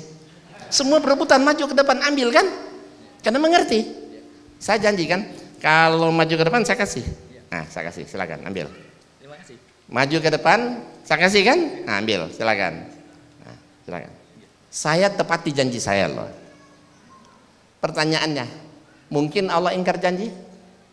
Mungkinkah Allah ingkar janji? Lihat. Apa kata Allah? Sesungguhnya janji Allah itu benar. Jadi Allah tuh mustahil nggak mungkin ingkar janji. Apa dalam ayat lain apa kata Allah surat Al-Baqarah 186? Wa iza sa'alaka ibadi anni wa inni qaribun ujibu da'wata da'i iza da'an falyastajibu li wa yu'minu bil allahum yarsudun. Apabila hamba-hambaku bertanya kepadamu tentang aku, kata Allah, jawablah, aku ini dekat. Bahkan dalam surat lain, ayat lain lebih dekat dari urat leher. Aku mengabulkan permohonan apabila hamba-hambaku memohon kepadaku. Jadi kata Allah, Dia akan kabulkan doa permintaan kita kalau kita memohon kepadanya. Tetapi kata Allah apa di situ? Hendaklah mereka itu memenuhi perintahku dan beriman kepadaku. Ya kan? Jadi kata Allah, Dia akan kabulkan apapun yang kita minta, tetapi syaratnya kita harus memenuhi perintahnya. Pertanyaannya, bagaimana kita mau melakukan perintah Allah, mengamalkan perintah Allah kalau kita yang kita baca tanpa dipahami? Bagaimana kita mengamalkan Al-Quran kalau kita baca tidak paham? Makanya perlu Al-Quran kita baca artinya, ya kan? Supaya kita paham, kita mengerti, kita berusaha amalkan. Insya Allah, Allah pun janji Dia akan kabulkan. Cuma syarat Allah mengabulkan, ada yang langsung diijabah. Ada kan? Doa kita langsung diijabah, ada. Kedua, diganti dengan nikmat yang lain. Kita minta ini, Allah kasih itu. Allah lebih tahu. Ketiga apa? Ditunda waktunya. Tidak sekarang tapi mungkin nanti. Tapi yang keempat ini, minimal yang keempat itu tidak dikabulkan di dunia, tapi yakin Bapak dan Ibu pasti ada catatan amal buat kita di akhirat nanti. Itu harus kita yakin. Ya, tidak dikabulkan di dunia tapi pasti ada catatan amal buat kita di akhirat yang akan diperhitungkan Allah nanti. Makanya saya baca dalam sebuah buku, kisah Rasulullah berkisah di akhirat nanti ada orang yang keheranan. Loh, kok dia dimasukkan ke surga tapi dia merasa amalnya nggak banyak. Terus dia lagi heran tuh, malaikat datang, sebenarnya inilah doa-doamu di dunia dulu yang tidak dikabulkan oleh Allah. Oh, rupanya ada catatan pahala. Makanya Ibu Bapak, kalau mau terjadi perubahan dalam hidup dan penghidupan kita, robah sistem baca Quran. Ya. Apa kata Allah? Innallaha la yughayyiru ma biqaumin hatta yughayyiru ma bi anfusihim. Allah tidak akan merubah nasib satu kaum kalau mereka tidak mau merubah nasib ada pada diri mereka. Jadi kita baca Quran, kita berusaha amalkan. Insya Allah minimal Allah beri rezeki dari jalan yang tidak kita duga-duga. Ya, kalau kita baca Quran kita amalkan, aduh, ya insya Allah kita akan jadi orang soleh loh. Kita jadi orang amanah. Orang kalau soleh amanah, yakin ibu-ibu akan berebutan orang mengambil dia, walaupun dia miskin menjadi pembantu orang kerja atau staf pribadi atau banyak. Karena mencari orang kerja itu gampang, tapi cari orang amanah sedikit. Contoh, kemarin kan saya pulang. Hari Kamis saya pulang, saya balik hari Sabtu. Karena hari Jumat ada acara besar di Jakarta. Neno Warisman, tahu kan Neno Warisman? Artis yang sangat dikenal, tapi sekarang dia di juru dakwah. Kasus 212 kemarin kan berjuta-juta orang kumpul di sana Jakarta kan. Ada yang jalan kaki dari mana? Ciamis sampai Jakarta 270 km jalan kaki. Akhirnya Neno Warisman dia punya ide, dia kan gerakan ibu negeri GIN. Biasa dikasih penghargaan kepada ibu, dibalik sekarang. Dengan kasus 212 dibikin penghargaan bagi kaum bapak. Orang yang mimpin jalan kaki dari Ciamis sampai Jakarta dipilih untuk menerima award. Ada satu tukang parkir di Bandung, tukang parkir dapat award. Kenapa? Orangnya sangat soleh, dia nggak mau macam-macam, dia hidup sesuai aja dengan perintah Allah di Quran.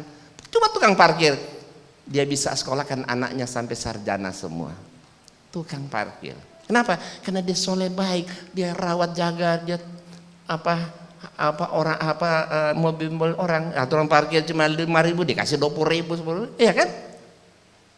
Orang simpati, karena ini anak soleh jaga, taruh mobil ada barang-barang nggak hilang gitu. Akhirnya dia dapat rezeki dari situ dengan kesolehan dia, orang percaya. Orang kadang ketemu orang itu kasih 2.000, nggak enak banget rasanya kan? Kasih 5-10.000 aja kita ikhlas banget, ridho. Dia sekolah karena sampai jadi dapat award lah, coba itu. Di Indonesia cuma ada 9 orang dapat penghargaan award dari Neno Warisman. Ya alhamdulillah saya termasuk salah satu situ. Ya, saya juga alhamdulillah terpilih salah satu dari 9 itu. Makanya saya pulang kemarin untuk menerima award tersebut itu. Kenapa saya dihargai seperti itu? Saya juga bingung itu. Kenapa kok saya Neno Warisman kok menilai apa dari segi mana saya itu? Ya mungkin ya karena dakwah saya dalam luar negeri setiap hari tidak mengenal lelah, terus saya berdakwah, saya mengkader sebanyak mungkin. Saya termasuk penulis buku terbanyak, mantan Kristen masuk Islam nulis buku terbanyak loh, 50 judul lebih. Yang paling banyak mendebat pendeta, banyak mengkader di mana-mana, banyak mengislamkan orang-orang Kristen. Bahkan saya pernah ditembak di tol sampai hancur mobil saya. Ya karena dakwah seperti saya begini berisiko tinggi loh. Taruhannya nyawa. Lah orang saya banyak uang, kalau dia mau suruh bunuh saya apa susahnya sih? Ya kan? Kalau ustadz lain kalau nggak diundang, ceramahnya nggak bagus, tahayul kurapat, paling nggak usah diundang aja, gitu aja selesai. Tapi kalau saya dakwah seperti saya ini taruhannya nyawa loh. Kenapa saya ditembak? Karena saya membongkar gerakan kristenisasi, membongkar kristenisasi berwajah Islam. Saya dikejar di tol, ditembak sampai hancur mobil saya, kena kaca, untung nggak kena kepala saya. Sampai dimuat majalah Sabili. Sampai saya di penjara sekalipun, saya tetap ikhlas di penjara, silakan. Tapi untuk saya sogok seperak pun saya nggak mau. Tetap khususnya saya tidak mau. Saya di penjara benar-benaran loh, karena dakwah begitu. Di penjara 6 bulan loh. Berdapat 2 bulan lebih saya dipindahin. Kenapa dipindahin? Karena kalau tidak dipindahin semua penghuni Kristen di penjara masuk Islam semua. Ini kan ada gereja, ada masjid berhadapan di dalam penjara kan ada gereja, ada masjid. Coba 1, 2, 3, biasa belok ke gereja ke masjid 1, 2, 3, 4, 5, 6, 7, 8, hanya bingung orang Kristen kan. Setiap hari, biasa seminggu sekali pendeta datang khotbah, setiap hari dikirim pendeta ke penjara. Karena enggak takut nanti orang dia habis masuk Islam. Loh, saya punya keahlian khusus di bidang ini kok. Saya dikurung di penjara nggak ada kerjaan lain, ngapain aja saya dakwain aja. Namanya di penjara kan kita bebas, mau masuk di sel mana bebas semua. Saya dakwain semua, aduh kacau di masjid, di gereja, di penjara. Akhirnya saya dipindahin di mana? Di penjara lain. Kebetulan sampai di penjara lain itu kepalanya itu orang Muslim. Dia bilang, aduh Pak Insan, saya nggak tega ente dikurung di sini. Daripada ente dikurung sini, mana tidur di rumah saya, dia bilang. Tapi jangan pulang. Saran jangan pulang supaya ada pemeriksaan, ente boleh saya panggil ke sini. Dia kasih kamar VIP di rumah dia. Sebulan saya tinggal di rumah dia. Dia bilang mendingan ente di sini udah ceramah aja di masjid-masjid, dia bilang. Ente dapat pahala, gua dapat pahala, dia bilang gitu kan. Iya, jadi saya enak tidur di rumah dia. Ceramah kemana-mana. Setelah sebulan situ dia sudah dapat surat pembebasan, karena kalau 6 bulan 3 bulan lebih sedikit bisa dapat cuti bersyarat bebas. Ya saya bebas dari penjara di pertama tadi yang banyak mengislamkan orang. Saya dapat penghargaan, saya ada piagam penghargaan loh dari penjara seumur hidup. Penjara itu baru satu saya dapat penghargaan narapidana terbaik ya. Iya itu saya nulis buku dua buku saya tulis di penjara tebal-tebal gitu. Cuma 2 bulan lebih, nggak sampai 3 bulan saya nulis buku tebal 2. Kenapa? Ya setiap hari nggak ada kerja lain, ya nulis. Kenapa? Saya sesuai narapidana boleh pegang HP, bisa bawa laptop, karena saya bukan penjahat kan, bukan narkoba. Jadi saya dapat ruangan kantor, bisa berkantor dengan karyawan, tapi syaratnya jam 3 tutup kantor, saya harus tinggalin semua peralatannya, nggak boleh masuk ke sel gitu kan. Setiap hari, jadi saya bisa berdiskusi, debat dengan orang di mana seluruh Indonesia. Saya bukukan jadi 2 buku. Mas sayang saya nggak bawa buku itu ya. Judulnya Saya Rela di Penjara Karena Kebenaran. Kedua, Tanya Jawab Islam Kristen di dalam penjara. Kenapa saya dapat piagam penghargaan? Di situ ditulis sebagai narapidana terbaik. Kenapa? Bisa memakmurkan masjid. Kenapa? Di penjara satu saat aja jarang. Mulai saya masuk penjara, setiap hari saya ceramah, setiap hari kayak Jumatan Pak. Sholat 5 waktu kayak Jumatan setiap hari. Coba saya punya teman-teman di Jakarta, saya telepon, tolong kirim buku, yang penting buku layak baca. Dikirimi berkarton-karton. Akhirnya semua napi boleh ambil buku baca masing-masing di kamar, bikin perpustakaan gitu kan. Jadi bahkan saya dapat penghargaan napi teladan dan terbaik. Dan bahkan masjid di penjara itu teramai, paling ramai dibandingkan dari seluruh masjid di satu kabupaten itu selama saya di penjara itu. Ya itu mungkin dinilai dengan seperti itu, sama saya diberikan Gin Award kemarin oleh Neno Warisman. Dan itu award yang kelima kali saya terima. Saya sudah berkali-kali terima award, tapi Mu'alaf Award. Tapi kemarin itu paling bergengsi, dihadiri oleh para artis, para anggota DPR dan sebagainya. Ya, karena Neno Warisman mendapatkan inspirasi. Dia dapat inspirasi 2012 itu dia bikin lagu kaset, lagu anak-anak. Ya, Ayah Pejuang. Nah, kalau mau ditonton bagus ibu-ibu CD ini, Pak, anak kita nonton lagu-lagu yang nggak karu-karuan, ya mendingan nonton lagu ini. Bagus. Kalau mau dilihat, ya berasa 1 menit aja. Saya putar dikit. Baik, saya lanjutkan sedikit aja lagi. Tadi sampai sini ya. Nah, sedikit lagi. Nah, jadi kalau ingin terjadi perubahan dalam hidup dan penghidupan kita, supaya anak kita, keluarga kita yang tidak mudah dimurtadkan, ya baca Quran, pahami artinya dan amalkan. Sebab apa? Orang Islam kalau baca Quran, paham artinya, berbuat dosa kecil aja mikir, apalagi dosa besar. Kita lihat satu contoh ya. Inna dina indal Islam. Agama yang diridhoi cuma Islam. Ngapain murtad? Murtad ke agama lain tidak benar kan? Karena yang benar cuma satu Islam. Terus kedua, ya, wa may yabtaghi ghairal islami dinan, barang siapa mencari agama selain daripada agama Islam, maka sekali-kali tidak akan diterima agama itu daripadanya. Dan dikira dia termasuk orang yang merugi. Pindah agama, murtad. Coba, tertolak, tidak diterima, dapat azab Allah lagi kan? Siapa yang mau? Ketiga, kita lihat, laqad kafaral ladzina qalu innallaha wal masih ibnu Maryam. Kafir orang mengatakan bahwasanya Allah adalah Al-Masih putra Maryam. Masuk Kristen menuhankan Yesus kan? Kata Allah kafir. Padahal kita lihat, padahal Al-Masih Yesus itu berkata, "Hai Bani Israel, sembahlah Allah Tuhanku dan Tuhanmu." Berarti Isa itu bukan Tuhan, Yesus bukan Tuhan. Kata Isa, sembahlah Allah Tuhanku dan Tuhanmu. Berarti Allah itu Tuhan dia, ya Tuhan kita. Wa may yusyrik billah, kata Isa, barang siapa mempersekutukan Allah, faqad haramallahi alal jannah, pasti Allah haramkan surga. Wa mawahu nar, tempatnya di mana? Di neraka. Dan tidak ada penolong bagi orang zalim. Murtad, waduh, dicap kafir, kata Yesus haram masuk surga, jamin masuk neraka. Ngapain murtad? Dan terakhir kita lihat, ini ucapan Nabi Isa di Quran yang Allah abadikan. Wa isqala Isa bin Maryam, berkatalah Isa putra Maryam, hai Bani Israel, sesungguhnya aku ini adalah utusan Allah kepadamu. Jadi Yesus ngaku dia cuma utusan Allah kepada Bani Israel.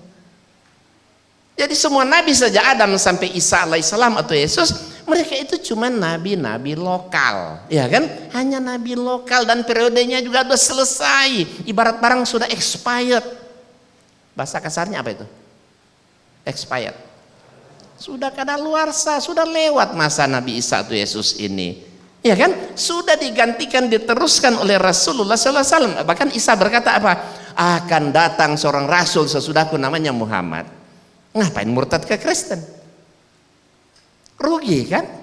Jadi orang kalau baca Quran paham artinya. Saya bilang berbuat dosa kecil aja mikir, apalagi dosa besar. Mau murtad, oh nggak bakalan mau. Jadi oleh sebab itu Bapak Ibu ya kalau mau terjadi perubahan, sekali lagi anak cucu kita termasuk kita baca Quran sebaiknya selalu pahami artinya supaya kita bisa membedakan mana perintah mana larangan. Insya Allah kalau kita amalkan semua perintah, Allah akan kabulkan juga apapun yang kita minta. Insya Allah akan terjadi perubahan dalam hidup dan penghidupan kita. Insya Allah, yakin itu. Nah, Bapak Ibu dan sekalian, ini karena dibilang udah cukup aja, padahal materi nggak habis loh ini, masih sedikit lagi. Tapi kalau ada yang mau bertanya atau apa ya mungkin ya silakan. Kalau enggak, nanti ada buku saya, VCD saya di depan situ apa di mana. Buku saya tidak dijual di toko buku manapun, ya, nggak ada dijual di toko buku manapun. Nanti setelah ibu bapak baca buku-buku saya, minimal punya teman kenalan tetangga non muslim, kita berikan kepada mereka.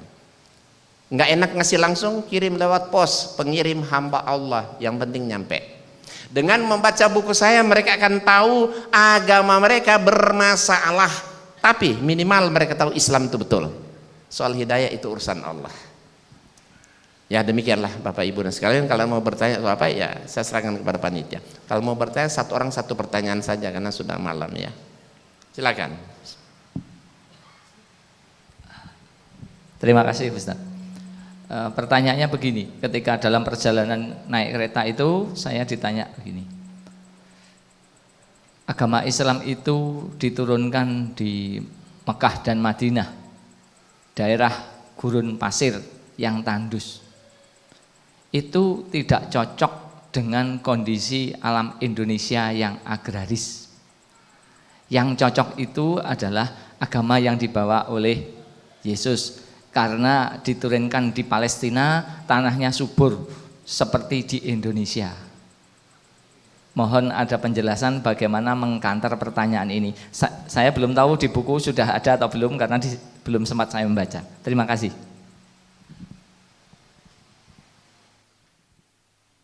Itu kan hanya tuduhan akal-akalan, ya kan? Ya kenapa Allah menurunkan agama Islam di Arab? Tandus saja ini nggak cocok. Ya karena waktu itu negara di sana Arab itu penghidupan manusia di sana bagaikan ya hewan kan. Itu banyak sekali tuh segala yang nggak beres di sana. Makanya Allah turunkan wahyu Allah kepada Rasulullah SAW orang Arab. Karena di sana tuh jahiliyahnya nggak luar biasa, zaman jahiliyah dulu. Lahir anak perempuan aja bisa dikubur hidup-hidup kok. Nyata. Karena jahiliyahnya sangat luar biasa di orang Arab zaman dulu, makanya Allah turunkan wahyu itu kepada Rasulullah SAW orang Arab, ya kan? Akibatnya lihat sekarang, jadilah agama dulu jahiliyah jadi terang benderang gitu.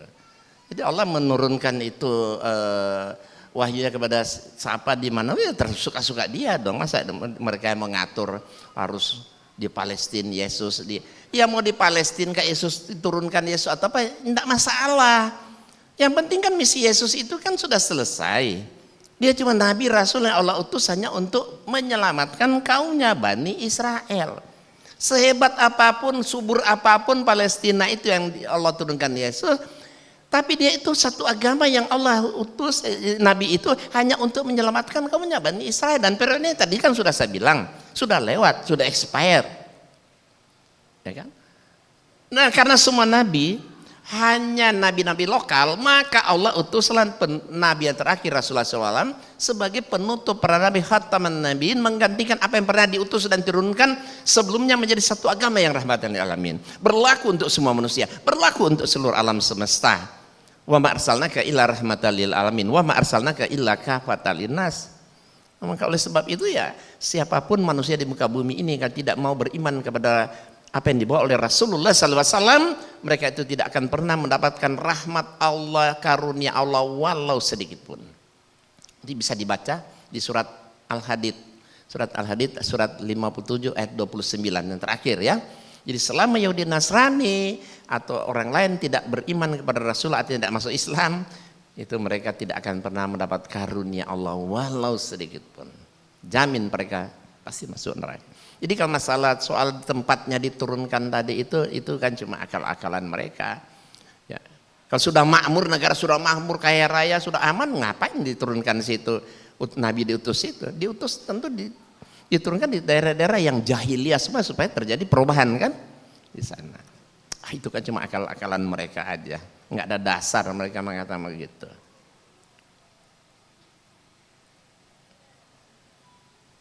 Kalau cuma bilang Palestina subur Indonesia, kenapa nggak di Amerika?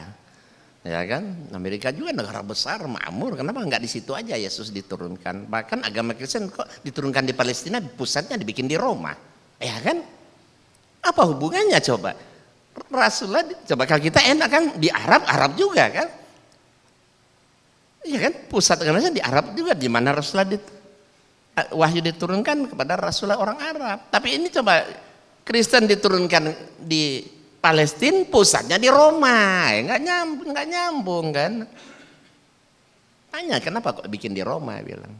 Ya, Yesus kan agama diturunkan di Palestina, kenapa pusatnya di Roma, bilang.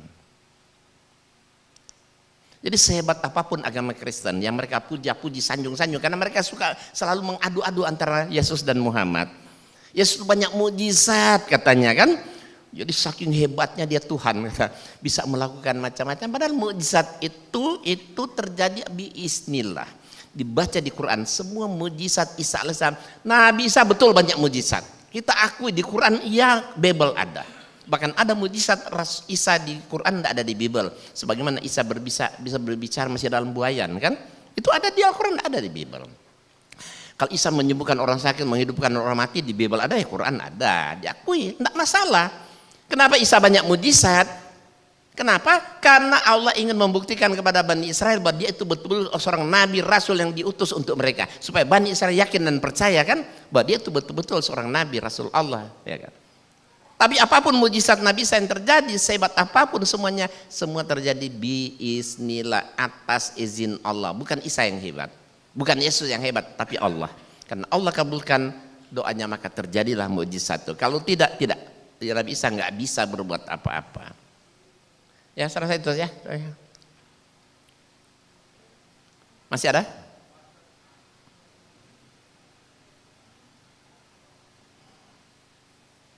Nah, kalau nggak ada ya kita cukupkan sini aja, karena saya dari sini langsung berangkat ke Sidoarjo ya, karena kuliah pagi di sana ya. Jadi subuh saya harus sampai di sana. Ada lagi mau bertanya? Silakan. Ya, kalau nggak ada saya serahkan ke panitia ini. Ya, nanti yang berminat buku silakan nanti di depan setelah acara ini, karena buku saya tidak dijual di toko buku manapun. Jangan lupa setelah dibaca jangan disimpan, mubazir, berusaha berikan kepada mereka. Mudah-mudahan mereka membaca dan diberi hidayah oleh Allah masuk Islam ya. Silakan nih panitia, ini saya serahkan mic-nya. Atau masih ada yang mau bertanya? Silakan. Atau kalau ingin kasetnya tadi, lagu tadi, boleh nanti diminta sama Pak Pak Novel. Novel apa? Novel. Bawazir. Nanti ada. Karena cuma tinggal satu saya kasih ke dia biar beliau yang copy gitu ya. Ini lagu terbaru, belum pernah ada sebelumnya lagu ini. Dan itu sangat mendidik buat anak-anak kita. Bagaimana menjadi keluarga yang harmonis, bagaimana peran bapak dalam keluarga itu. Nah, itu sangat bagus sekali.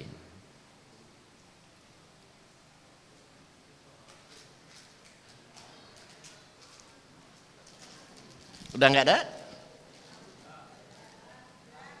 Ya kalau nggak ada, ada nggak? Ya sudah kalau nggak ada, kita cukup tutup dengan doa kafaratul majlis dan hamdalah ya. Subhanakallahumma wa bihamdika asyhadu an la ilaha illa anta astaghfiruka wa atubu ilaik. Assalamualaikum warahmatullahi wabarakatuh.